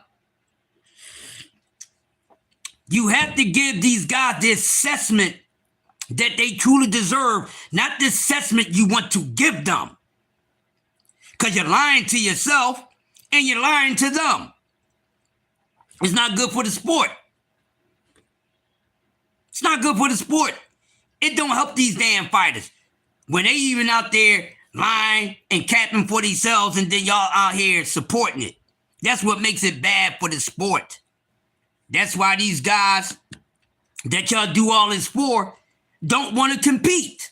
Y'all, the reason why these guys don't want to challenge themselves, but you saying they challenging themselves. And I can tell you, every time you say one of these idiots is challenging themselves, I'ma pull the layers back, bucket neck, and y'all know what's gonna go down. It's gonna be ass all over the place because you're gonna look like an ass when we do a strip search on this motherfucker. Don't play games. Y'all got to stop this nonsense because we've been stripped these guys down. We've been pouring the layers back. There's no more faking the funk that you can do. Y'all fanboy talk, fangirl talking, and all that is nothing. It's not helping these guys anymore because of the positions that they put themselves in. The only way is this to go within.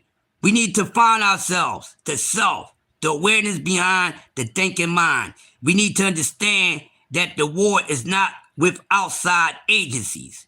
Exactly, Tat. Only from the place that we can start to heal. That is facts. I like the dropping science. I like the gem dropping in there. But let's move on, y'all. We got about another 30 minutes. Got another 30 minutes now, you know. But enough is enough. Throwback Thursday, we're throwing it back to where it came from if it's no good. We don't want it. Most of us haven't been accepting it, and we're not accepting it anymore. Y'all got to get it right. They got to get it right. This dude that moved to 147 to the welterweight division, and the stock then dropped dramatically at the welterweight division because of the class of welterweights that are there now. Yes, the war is within all of us. Yes. And all of us fighting a separate war on the inside. You know, we all fighting a separate war on the inside. That's why I don't bother with people, because I know they got a war going on with them themselves besides the war on us as a whole. You got to overstand to understand to overstand. That's what it is.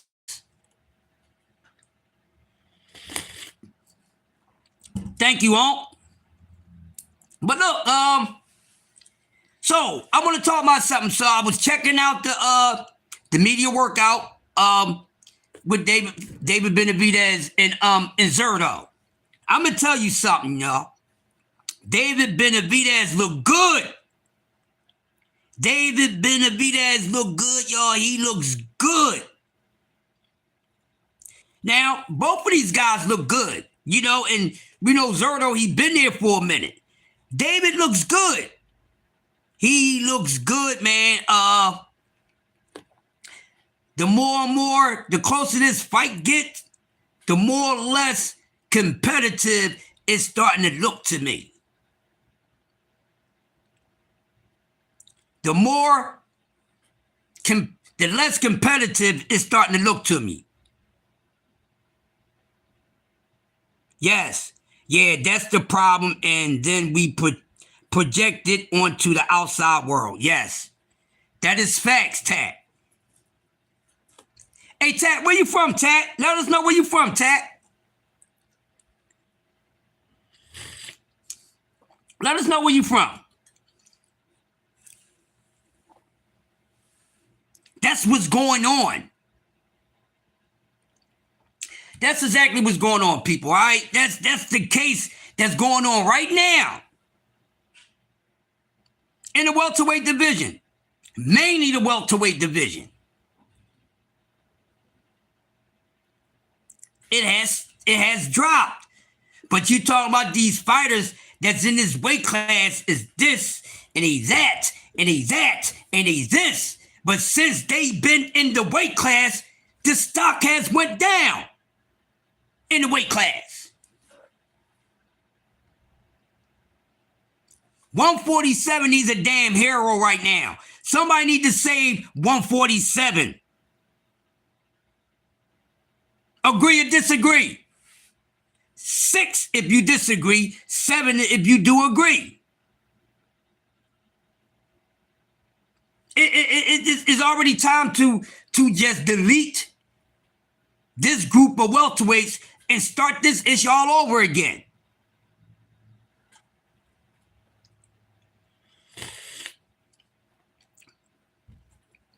That's what we need to do. That's what we need to just eliminate it. They need to restart 147 because these guys right now, and I'm talking about y'all usual suspects, it's horrible. And don't y'all ever, in y'all damn life again, keep putting these dudes in the same conversation as the welterweights before them. None of them. You can't even compare these dudes to EJ and Terrence Crawford and Danny Garcia. No, you can't even compare these dudes to them. And that was just around the corner. That's not even a gap in between. What are y'all talking about? Stop the nonsense. You can't compare these welterweights to nothing. You can't even compare them to them damn selves. That's how bad it is. When you can't even compare these dudes within their peers, it's bad. It's not good. Why you can't? Because these motherfuckers don't want to fight. Told y'all, most of these dudes are opportunists. They here for what the fuck I said they always been here for. They here for that some fighters was man enough to tell you what they are here for. So when a man say, yo, I'm here for the damn money, forget the trophies and all that. Oh, look at him, he don't want to challenge himself. But now all them, the other guys that y'all fellas know that this man or certain fighters is doing the opposite from? Ain't they doing the same thing that these guys been keeping it real with y'all fucking asses about? Huh? Don't get quiet now. Oh, I forgot yesterday. I set some trolls straight yesterday on here. That's why I know trolls come in here with that bull crap this morning. Because I gets on them. I'm not playing with nobody. You here to interrupt my shit, I'm going to fuck you up and you won't be coming back again.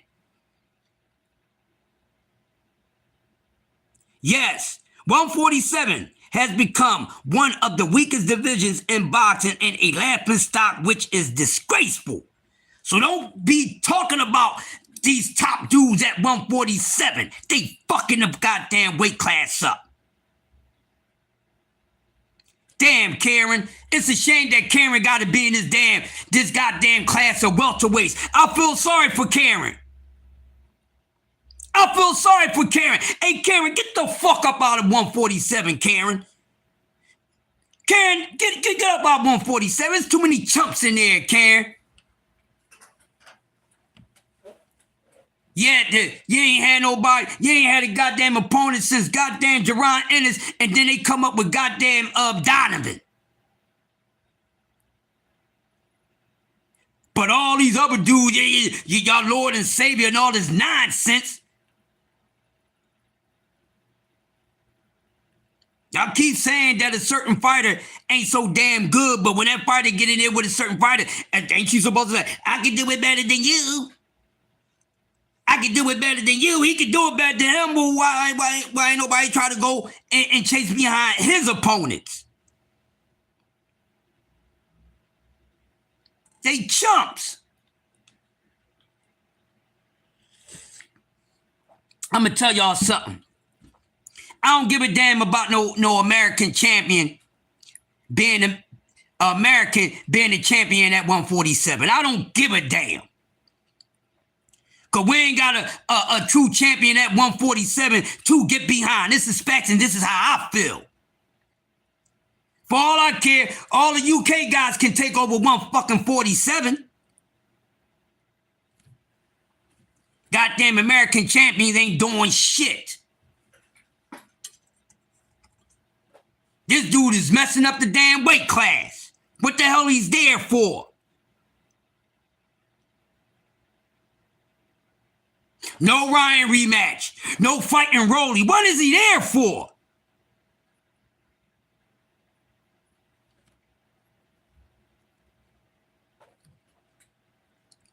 And you know what? Somebody told me this off the internet. I talk boxing with a guy every day, but he don't discuss boxing on the internet. He subscribed to a couple channels, but he don't chime in. And this is my guy, I talk boxing with him every day. And I remember him saying, man, I'm going to tell you something right now. He said, that boy Devin going to 147 is a bad move. He's going to hold up the damn division. This man said this before Devin even got to 147. This one man said that. He said he's going to hold the division up. And look at it. Ain't he holding it up? He turned down 2 damn fights, then turn around and lie on Shakur Stevenson. Don't you know sometimes lying on a liar is going to prove that you a fucking liar? Damn. What we talking about? My man Ben said this ish, and he's holding up the damn division. Because that boy want to protect his O just like the rest of these soft-ass dudes. They want to protect their O. Making it seem like that's going to make them appear to be better than somebody else who lost their damn O. No, it's not. Sugar Ray Robinson lost plenty of goddamn fights. I don't think all the other undefeated guys is better than goddamn Sugar Ray Robinson. Not even Floyd Mayweather. Fuck y'all talking about? Ali has losses. That don't mean that these motherfuckers that still got their is better than Ali. Shit, really the best of the best, really the creme of the creme got losses. Learn something, you idiots. You heard what I said? Really, the creme of the creme got losses. Learn that. Instead of getting on the internet and popping all this nonsense. The fuck? All the real best took a loss.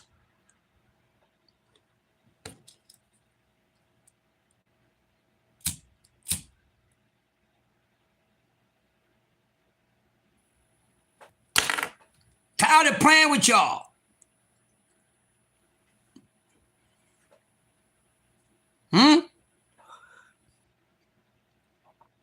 That's what Ali said. A loss is a challenge.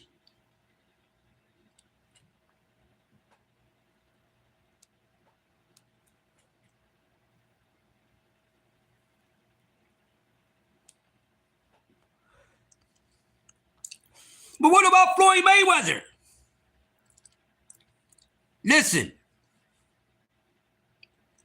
Floyd, and some people thought Floyd lost a couple fights, and for the couple fights people think Floyd lost, I really don't think he lost those fights. Because either one, he really showed you, especially if you had to repeat it. That's one thing. They say, oh, well, they did this and Floyd didn't do this. I don't want to hear that. They became this. Floyd never did that. Huh? What? Floyd rematch at your ass in a minute. Oh, y'all really think this motherfucker beat me? Y'all really think that? Okay, no problem. No problem. Run it back. Run it back and watch these dudes. Can they do that? Can they do that? We don't know because they don't even put themselves in a position to do that.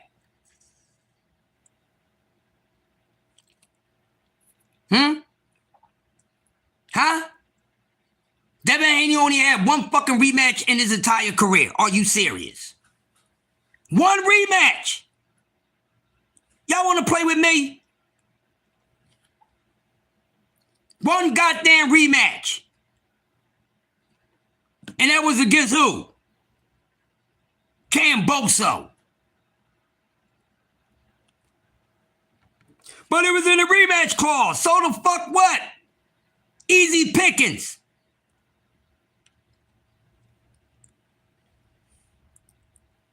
Easy pickings.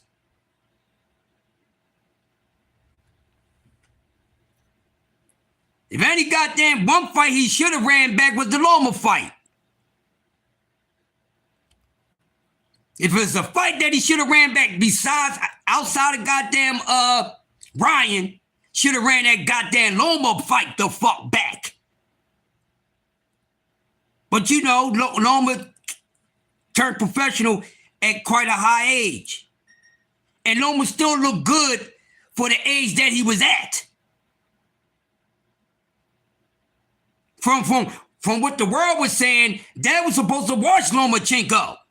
A young ass Dad, prime Dad, all this and all that was supposed to watch an aging good Lomachenko. What happened?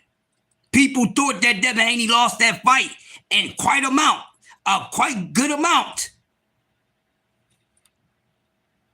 Shit, that shit was half and half, to be honest with you. I even seen a couple Devin Haney fans say Lomachenko won that damn fight. Should have ran it back because it was that damn close.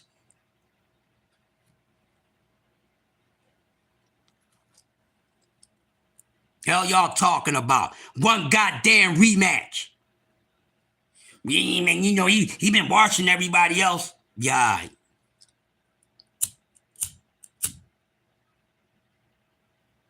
And still, to this day, don't have no damn thrillers or killers on his resume. Excuse me. Y'all be tripping with that nonsense, yo.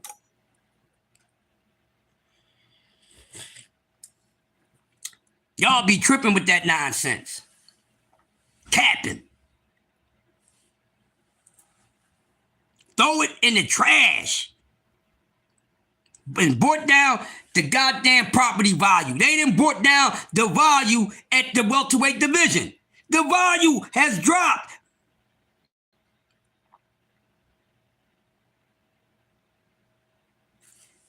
Zach Beasley, what's going on, bro? Devin Haney and the rest of these goddamn welterweights of today brought down the property value at 147.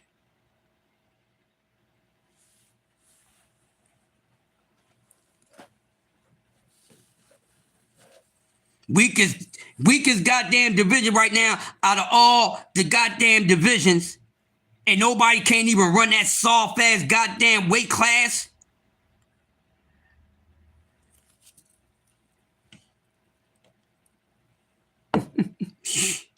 Y'all got to be kidding me. Y'all got to be kidding me here. Huh? It's the weakest weight class and a motherfucker can't even run that. Scared ass. Give me that. Told y'all.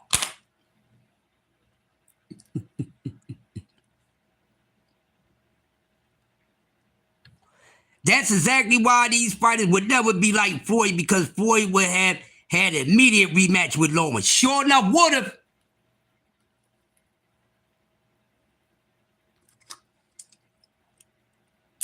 Sure enough, would have.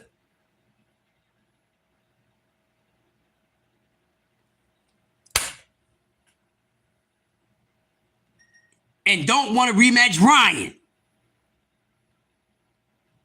And scared to rematch Ryan Garcia.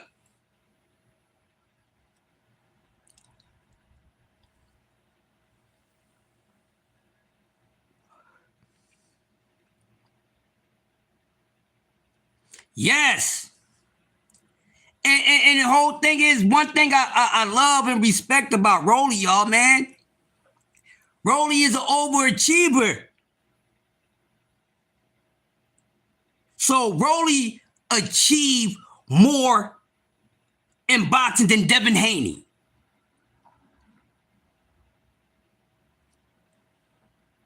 Simply because, why? Because along with Devin Haney, there's a few fighters that was projected to do the things that they did. Rolly was not projected to do any of this shit. Huh? Rolly wasn't projected to do any of this shit. We thought Rolly would be going by now. Rolly's still here.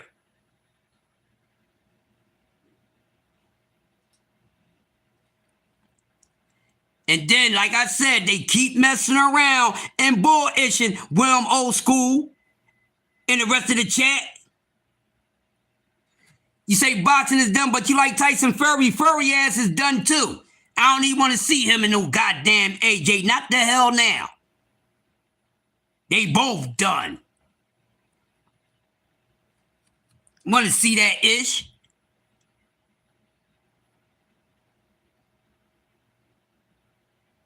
Yes.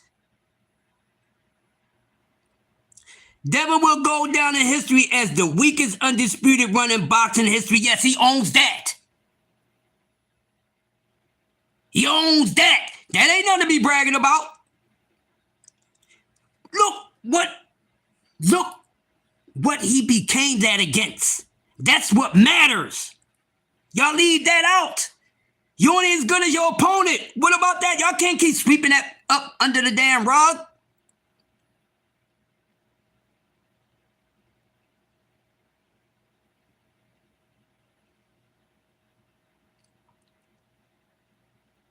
What?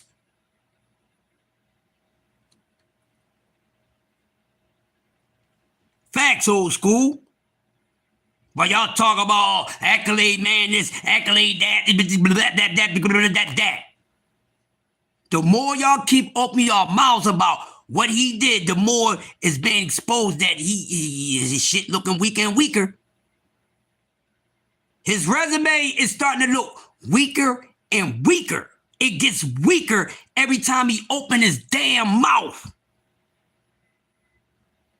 Boxing can't compete with MMA. It's sad. I used to love boxing, but I like Furry because he got that old school spirit. Yeah, crazy motherfucker. Yeah. Along with all, dirty tactics and all. But do I still want to see him fight? Nah. Just like I don't want to see Wilder. Furry's not the only one that needs to get up on out of there, Tat. Furry, Wilder, AJ, Chisora, few other guys. I don't want to see that shit. Charles Martin, some of these guys need to just go. Get out the way of this new breed of heavyweights. Let them figure the fuck out. Get out of the way of other people's legacies when yours is already set.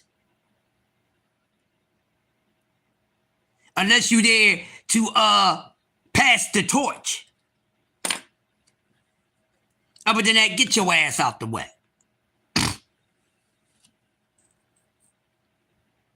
All right? Get that ass out the way. Throwback Thursday, we throwing this nonsense in the trash where it came from in the first place. It was always trash. It didn't just turn into trash. It was always trash. I don't think we would see Jake Paul in the ring again. And that's good. I had nothing bad to say about Jake Paul since he got his jaw broken. And Jake Paul has not been vocal about getting back into the ring. I love what Jake Paul is doing over there with women's boxing. Love him as a promoter. Put some ish together and put some money in your pocket. That's one thing we do like him about. So it's good that he's been humble about, getting back in the ring talk. But I agree with you. As long as he's doing business about the ring, outside of the ring, MVP promotions, I love it. And that's what he need to be doing. He don't need to be doing no more this fake ass goddamn boxing shit. Because he found out this shit would get real for him. He don't want to go through that again because he knows that real heavyweights, these real fighters not going to play with you no more. And that's all he needed. Shit, that's bragging rights for him. Man, I was just a YouTuber. I made money on YouTube and I started doing these celebrity fights and I actually got in there with a true heavyweight. Yeah, I got beat, but that's something to pass down in your family history. Pass it down to your children, your grandchildren, your great-grandchildren. This man built a legacy. That's what Jake Paul did. Jake Paul's legacy is better than some of these goddamn fighters' legacy. I'ma say that. Jake Paul will be talked about more years later down the line than some goddamn Devin Haney, your Shakur Stevensons, and all the rest of a lot of these dudes. You know why? Because he did more than they asses did. Wow. Yeah, I remember Vito. Damn, you work with him? Damn, that's dope. Jake Paul has done more than these dudes did. Jake Paul accomplishments outshines your undisputed champions. The fuck?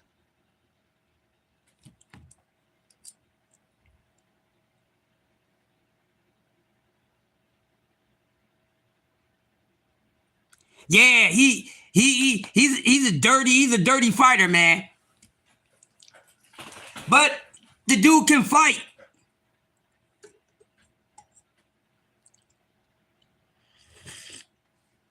But I can't respect him. I respect him because he actually can fight. But all that other ish I don't respect about him.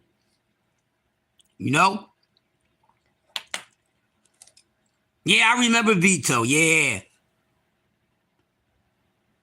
A Tua Firmo, wow. That's sad.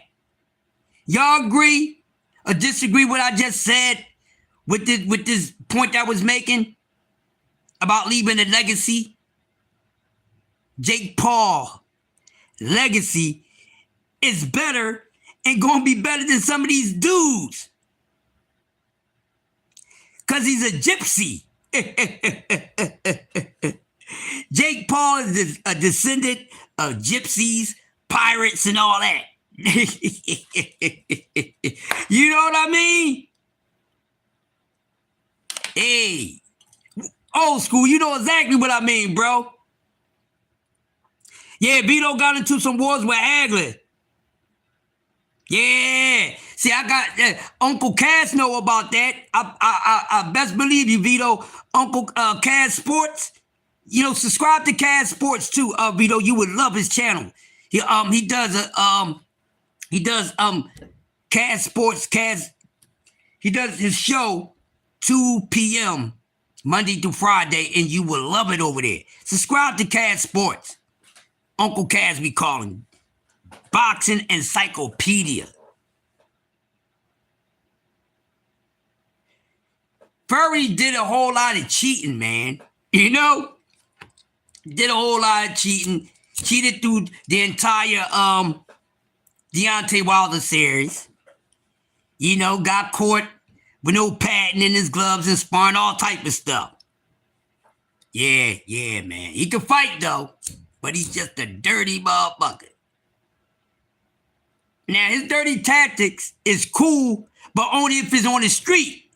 Can't be having them dirty tactics inside the ring.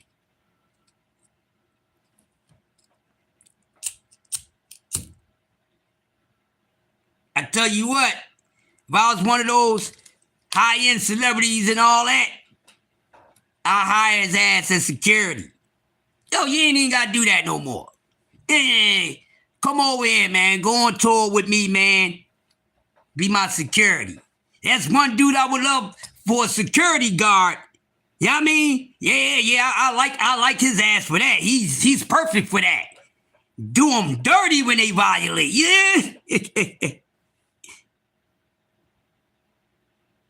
Said back when they didn't cover their faces. LOL, holy shit. Yo, Queen. All right, we got another couple minutes and I'm all up out of here. Hey, man, I'm telling y'all. Throwback Thursday, throw that trash back to where it came from in the trash. A Giants fan? No, I'm a Phillies fan. I'm from Philly. What you talking about? Football team? Or you talking about the San Francisco Giants in baseball? If you talking about football, I don't think there's any Giants fans in the chat right now. You may have some that's watching, though.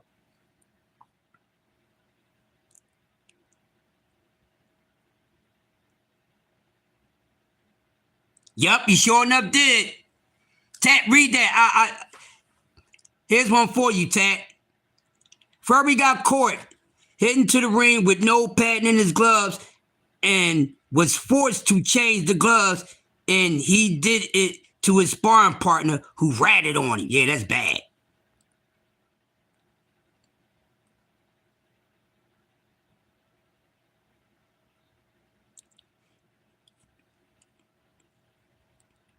There you go, my brother. You been cooking up crazy this morning, bombing on shit. Hey, yes, sir, brother Cam. Thank you, A Cam.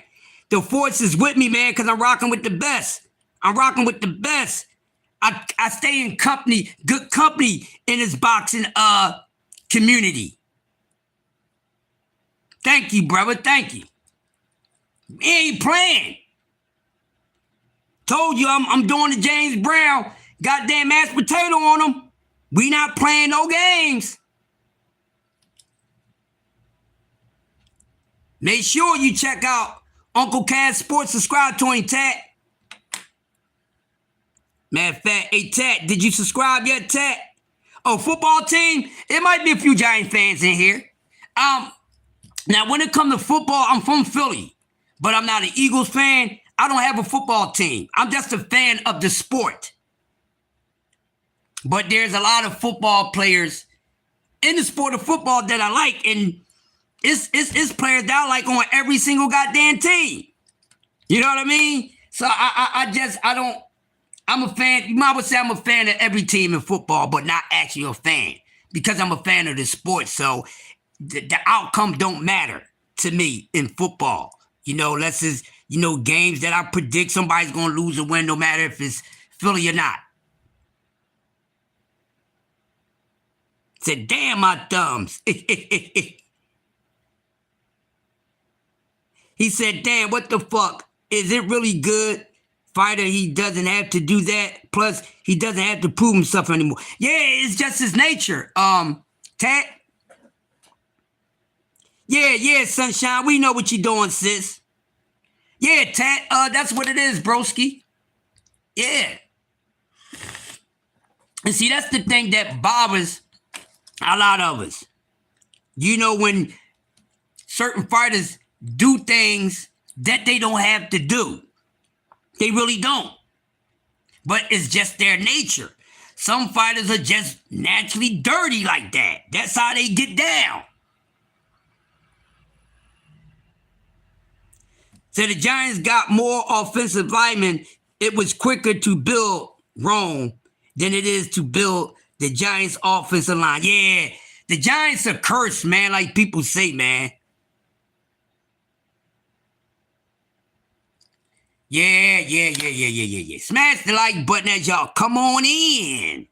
Coffee and donuts for grown-ups, y'all. All right, I think we gonna close down in half an hour. We got another 30 minutes. Do I got another 30 minutes in me? I don't know. I'm boring, y'all. Y'all ready for me to shut down? Let me know when I get boring. So when it get bored, I'll close it down. But I think we gonna hit the 2:30 mark. We going to the 2:30 mark, all right? So we got another 30, 29 minutes. But like I've been saying, it's a sad reality when it comes to the welterweight division. It is sad. The proper value has dropped because of certain fighters or a certain fighter that's holding up the entire goddamn weight class. One fighter. Now, I think just about most of them at 147 should be blamed, right? But, all right, cool. I'm just checking, Josh. Say, watch your mouth, OG. We ain't complaining, keep cooking. We ain't full yet, okay? Hey, my wildcat brother, you know I don't want no smoke with you, You know, if anything y'all say, I listen. I listen to y'all. Y'all the only ones I will listen to. Y'all know y'all the only ones I listen to. Y'all the only ones can say enough, this, that, and the other, every last one of y'all. And I listen with my crazy ass. We cooking. Hey, M.O.C, I appreciate you, brother. Shout out to the Angry White Man. Y'all make sure y'all subscribe to my brother, M.O.C and D1. Man, they keep it realer they keep it reality, I'ma say. I see you later, M.O.C. Always appreciate your presence and your support, bro. I see you soon. Yeah. He said, me neither. No smoke zone this way unless it's Zaza. Yeah, you my guy, man. Yeah. I don't never want to smoke with the fam. We fucking with each other. It's for fun.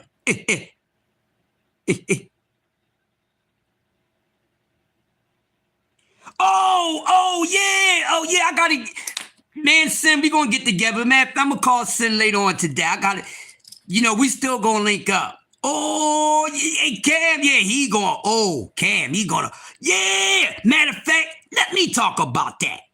I forgot. I knew it was something that I was leaving out. Okay, so we closing the curtain on this, Cam. We crashing out. This how we gonna vamp out. When the song about to go up, you do your vamp out. We vamping out right on that. What is up with Terrence Crawford, y'all?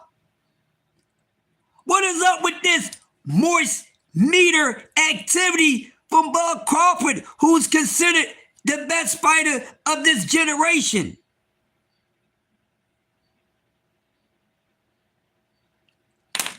Yeah. I know he coming on. I know he gonna pop on when you go on, Cam. Oh boy, oh boy.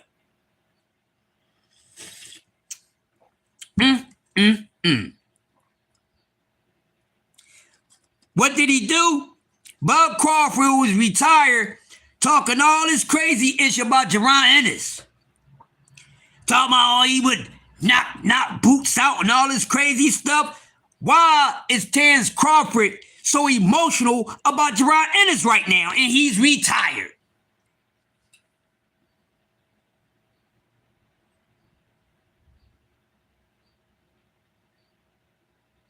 OG, he's entitled and envious of everyone who gets attention. But he's not boxing no more. Ain't nobody, if he still wanted attention, he shouldn't have retired. That's the hell on Bud Crawford. Man, listen, man, I'm telling you, man, as good as this guy really is, boy, he got some shit with him. As good as Terrence Crawford is, he got some ish with him for real. Goddamn Morris meat on the low. Yeah, but we ain't talking about Floyd right now. We talking about his ass. Just because Floyd do it doesn't mean that he's supposed to follow suit and do the same old moist ass shit.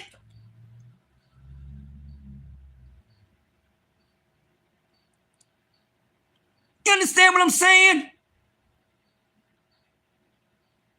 What does it matter to Bud Crawford, who just retired, with what Jerron Ennis got going on? Don't give me that shit after you retired. You should have whooped his ass.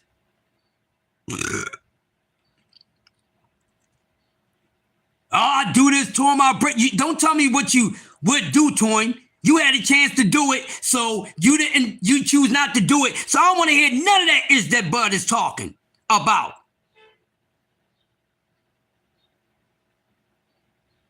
Yeah. No self-guidance, have him up efforts. Yo, man, I told you this generation of fighters is so damn moist. Too many emotional guys in this generation of fighters, y'all. It's sad. Too many. This is crazy. This is some catastrophic soft-ish, y'all. This soft energy is catastrophic to the third power. That's why they moist meters. Yeah, if he sound like he jealous of Boots, he ain't coming outside, dog. I don't want to hear none of that. Because when Jerron Ennis was saying yeah, what did he do? He ain't do nothing. Don't talk that, oh, he ain't on my level when you don't want to go prove it. And that's a fight that everybody wanted to see.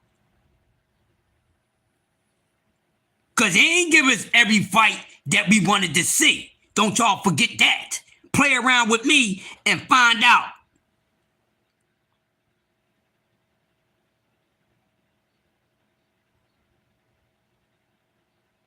He said, I need to get in touch with the Giants and get my shaman friend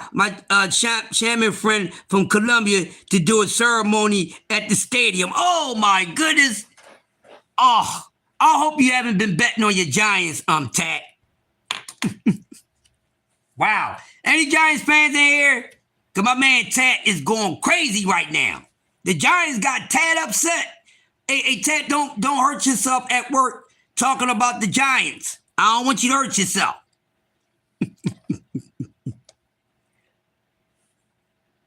Because the Giants will make you lose your damn mind. I have friends that's Giants fans and they got PTSD to the third power.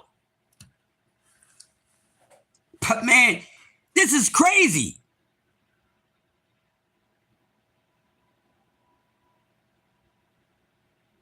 No, we ain't gonna make no damn excuses. Because what if Bud get KO'd? by Jerron Ennis. We ain't gonna say, damn, a green ass motherfucker Jerron Ennis Kato Bud. We ain't gonna say that.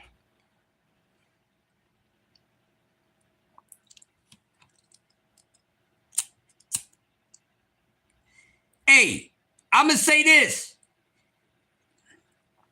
If something green, if an opponent is green, but people think this green ass opponent would give you a tough ass fight, or some people feel as though that this green ass opponent would beat your seasoned ass, what do that really mean?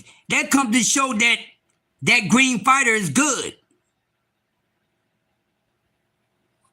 And don't worry, even if he will be a big underdog, he fuck around and underdog Terrence Crawford.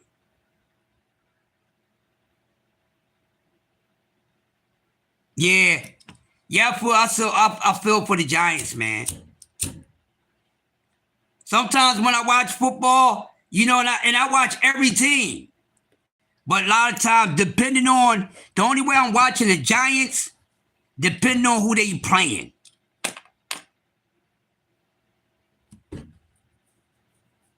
Yeah. You know what I mean? So I ain't trying to hear that.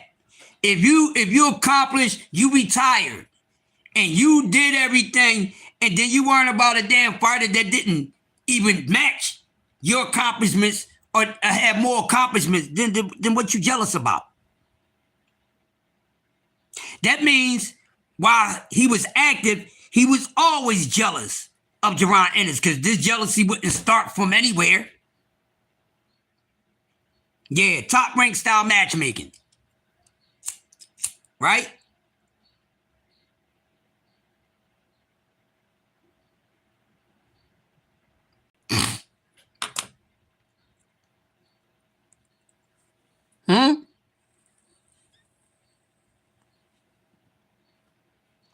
What we talking about?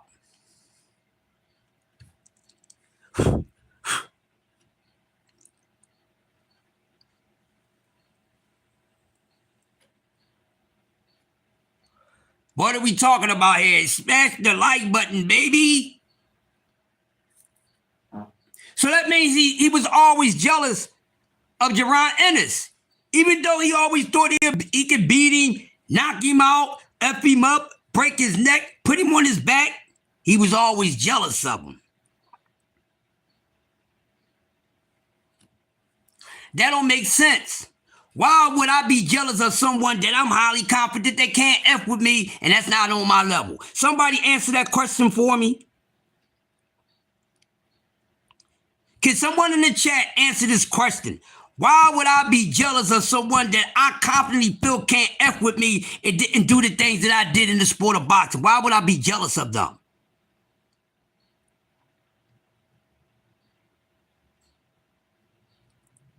There must be a reason why I'm jealous of them.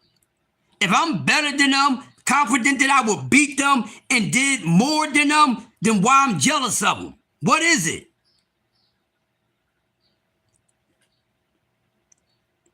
What is it? Help me out. Why is Terrence Crawford jealous of Jerron Ennis, who he feels as though they ain't on his level? Right? That ain't on his level. Ain't been undisputed yet and all this other shit. Why would I be jealous of him?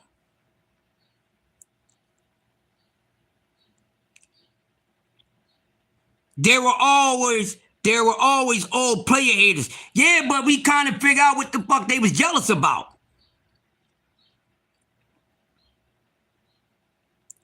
In reality, you're intimidated by that person. Thank you, Uncle Cass.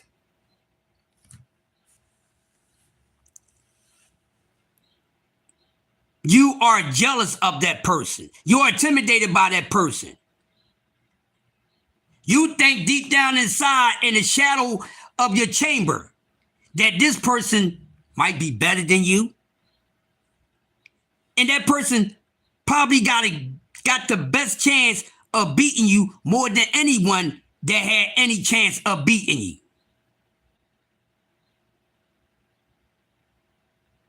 Because if it's nothing have to do with skill set or any of that shit, then why is he intimidated by that, man? Why would he be jealous? So you telling me that it got to be something outside of boxing? If Terrence Crawford possessed everything better than Jaron Ennis, according, when it comes to boxing skills, the level of the fighter, the accomplishments and all that. That don't make sense. What is this, looks? Is it something personal? Bud look crazy out here. Meaning that motherfucker retired and really didn't want to retire. He ain't even been retired long. That's what I was always saying,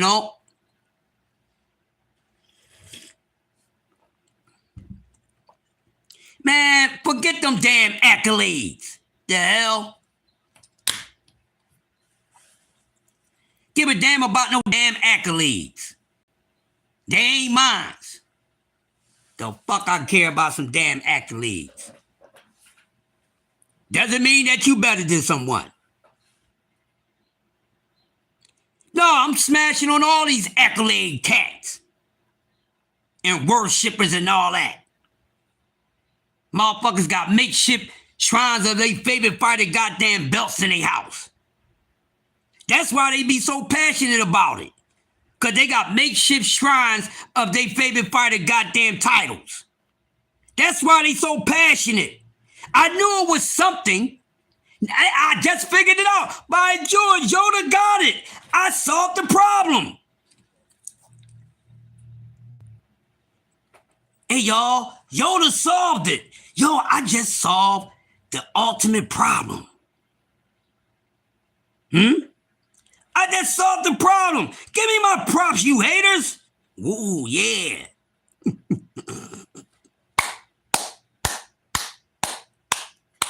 I'm getting a kick out of this. I don't give a damn if none of y'all don't find it funny. I find it hilarious. Look at this Morse meter activity. Route Trisrod, sensitive. We don't need no sensitivity in the sport of boxing.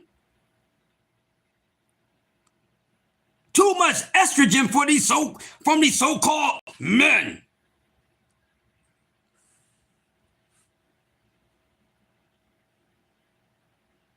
Huh? What the hell are they inhaling? They must be living in a bad area and the atmosphere is whacked up.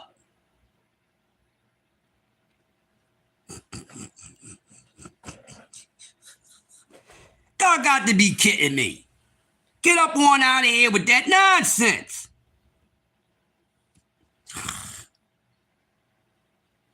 This sip is for the haters. This is for the haters.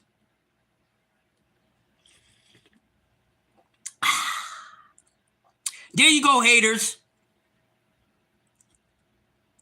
Switch hitter, skilled boxer, high ring IQ, killer instinct, buzzsaw, a young bud in boots. Yes.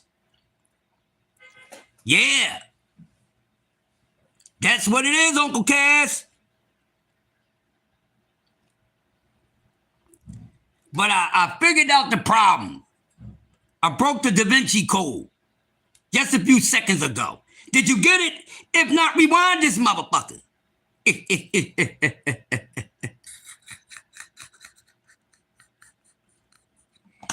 Told you that ish don't mean nothing.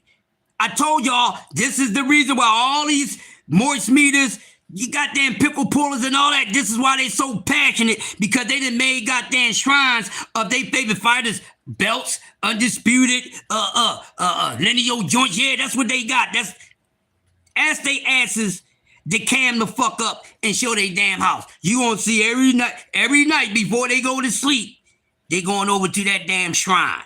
When they wake up in the morning, they going over to that shrine before they wash their ass. That's why they take it so damn personal. I ain't taking nothing personal that ain't in my possession and that I didn't fight for. I don't understand that. I didn't contribute to none of that. So why am I so passionate about it? I may contribute money-wise from live gate or pay-per-view, but what else did I fucking contribute to this person becoming lineal, undisputed, no matter how many goddamn times? Told you they got shrines in their homes. I figured it out. Cam, I figured it out. Uncle Kaz, I figured it out. BBO, I figured this ish out. That's why they so passionate about what these guys accomplish. Like they did it, and like these guys said, they hit them up, email, called them, FaceTime and say, yo, I did this for us. I did this for me and you. Yeah. Dream on, dreamer. Life gets in the way. Brand new heavies. I'm going to say it again. Dream on, dreamers. Life get in the way. Listen to the brand new heavies. The brand new heavies. Salute to India Davenport. Y'all want to keep playing games. You ain't got to like the way that I say it. But motherfucker, I drop facts. And opinionated facts. Don't you ever disrespect my lifesaver. Because you ain't safe. And you ain't going to keep on pumping all this fake fugazi ass nonsense because I likes to get naked with it. And leave you standing where you at. Right down to your goddamn birthday suit of your career. Strip these dudes down to their birthday suit. And then you'll truly understand where they stand, who they really are, how they really built. Stop playing with me. Because I ain't playing with y'all.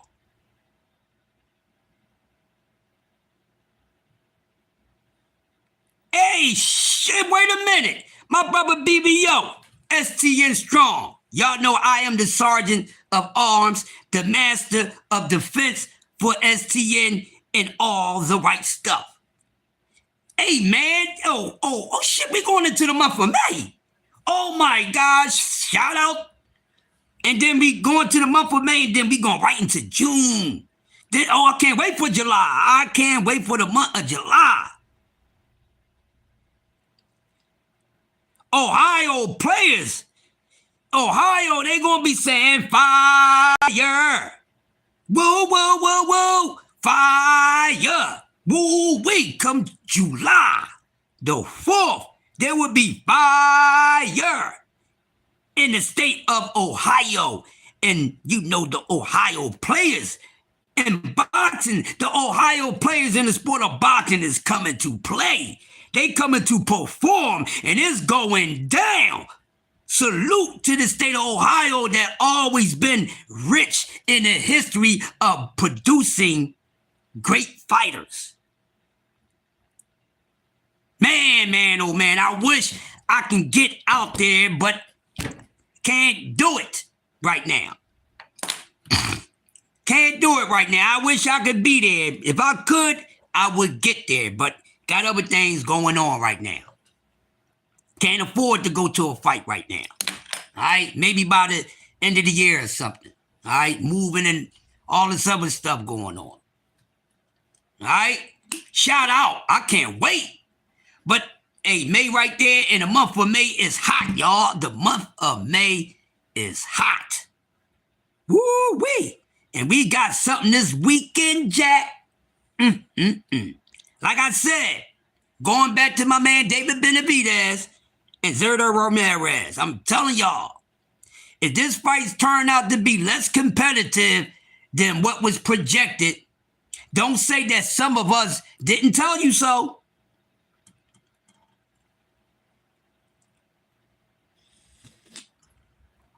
Zerdo don't look worried or anything. But, shit.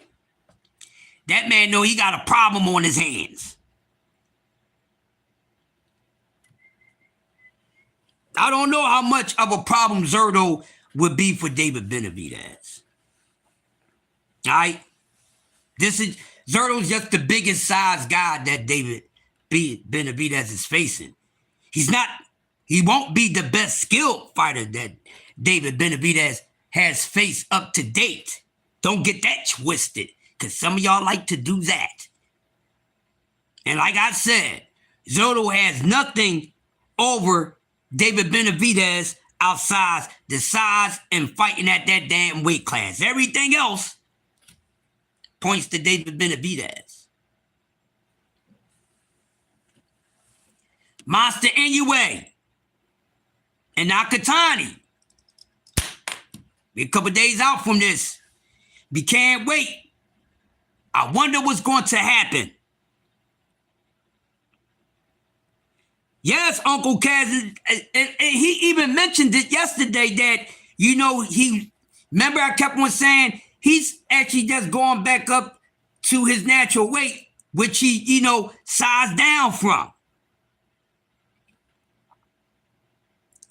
Same thing. I use Bud Crawford as an example. We always thought that Bud wasn't that big. We didn't think Bud Crawford would go up that far. But even Bomac came out and said it, which with a lot of these fighters. So some of these fighters come in playing weight bullies. They come in as weight bullies, a lot of them. And then some of them, they stay at being a weight bully. They just stay there. I get it. You come in, first couple fights, weight bully. Once you need to move up in opposition because what they putting in front of you just ain't doing enough because you winning these fights and they too easily not competitive. So now we got to improve.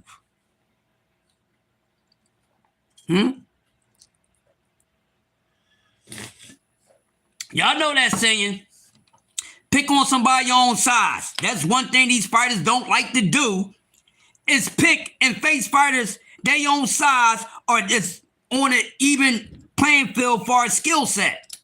That's what's wrong with most of them. Especially most of the ones y'all talk about.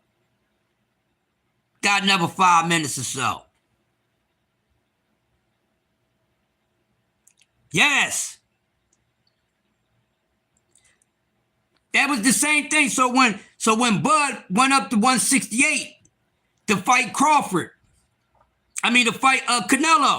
we was worried. We was like, damn, we give Bud all the advantages far as skill-wise over Canelo, except for the size. But, Bomac said so.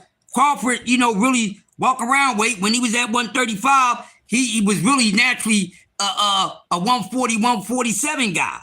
That's why he said, y'all gonna mess up. Y'all gonna let me grow into the weight class, meaning I'm starting to go back and hit into my natural weight gradually, and y'all ain't peeping it. Strategic goddamn shadow stealth move by Bomac and Terrence Crawford. Man, y'all don't know boxing. Y'all don't know boxing. Not y'all. They don't know boxing.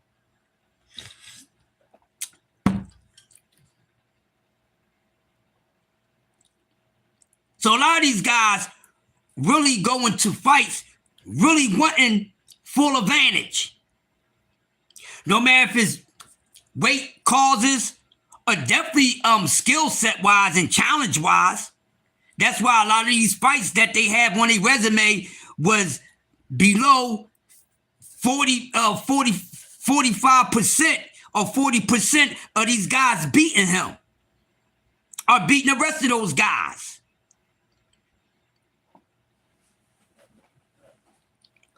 I call them well-preserved opportunists, Cam. That's what they are. Well-preserved opportunists. When they be cutting like that and moving like that, they not really being challengers and champions and all that and really wanting all the smoke. Y'all get what I'm saying? Think about it. Weight bully opportunists. What's a weight bully opportunist do? A dude that know he should not be in the damn weight class that he fighting in, but he has so many advantages there.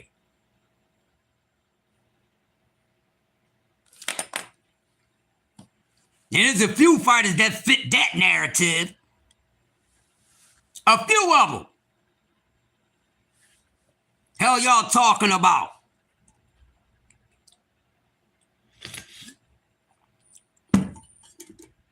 Don't ever open your damn mouth and disrespect my boxing knowledge or even damn common sense. Don't you ever. Y'all keep on doing it and y'all finding out.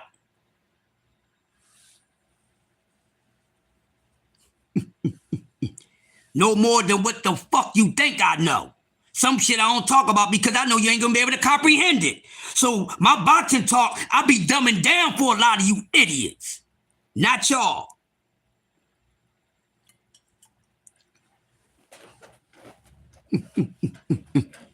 Be dumbing down my boxing talk for some of you idiots so you can comprehend because you don't know nothing about boxing, slow ass goddamn yellow bus driving, accolade licking, pickle pulling, goddamn throwing your goddamn rotary cup out of goddamn dislocating your rotary cup and all that.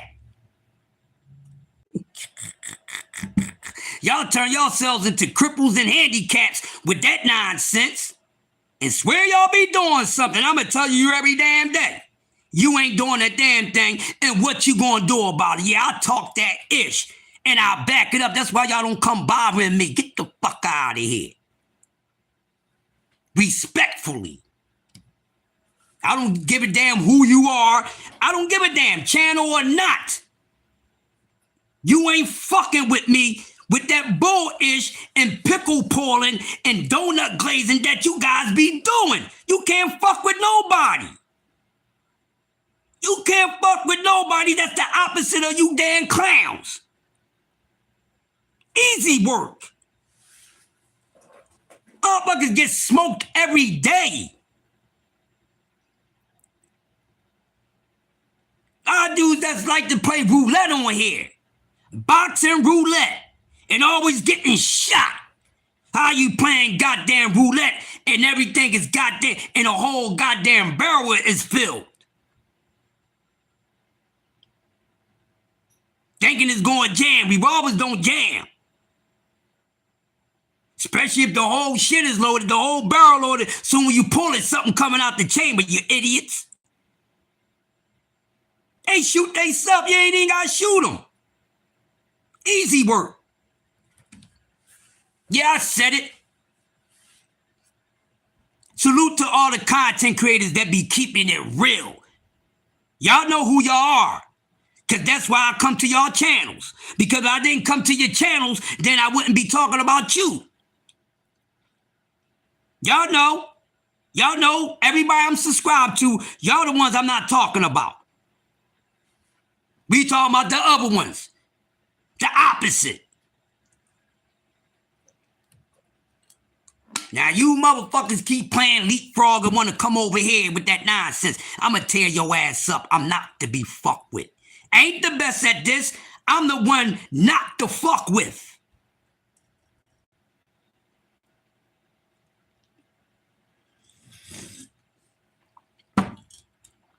You can't defend this nonsense any longer. Aren't y'all bored? Yeah. They can't. What the fuck they gonna do?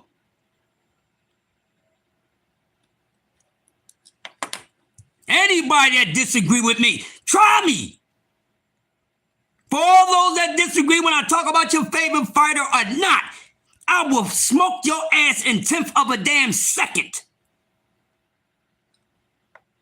Y'all ain't reality. You already lost.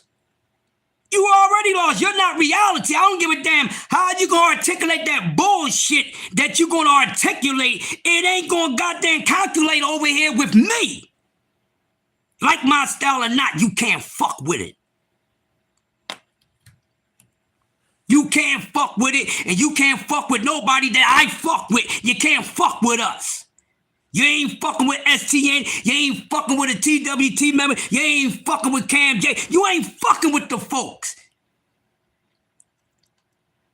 Y'all easy work out here. I said it. You don't like it. You know where to find me or I will come to you. I talk for the right side of boxing, the reality side of boxing. None of that other bull crap y'all be doing. You want to keep leaping forward to kiss somebody. Bitch, I jump back and kiss myself. I'ma say this again. You wanna leap forward to kiss somebody, bitch? I leap back and kiss myself. Game over.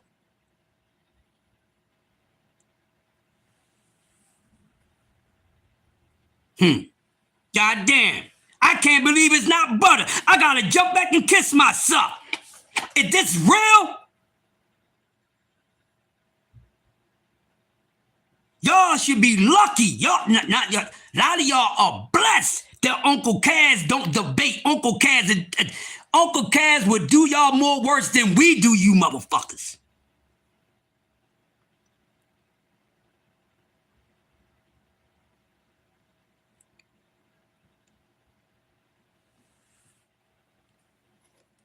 Don't ever try to approach the coach that's teaching the sport.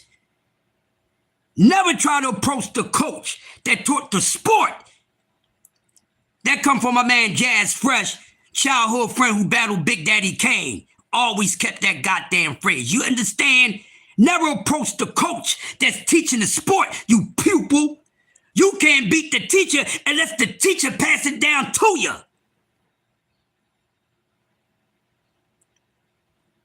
Shit. I wouldn't fuck with Uncle Kaz at all. And I don't duck no smoke, but I know my goddamn place. And I'ma fuck with Uncle Kaz. I'm just going to be listening. Taking notes. You understand what I'm saying? Hold on, y'all. Don't go nowhere. Hold on.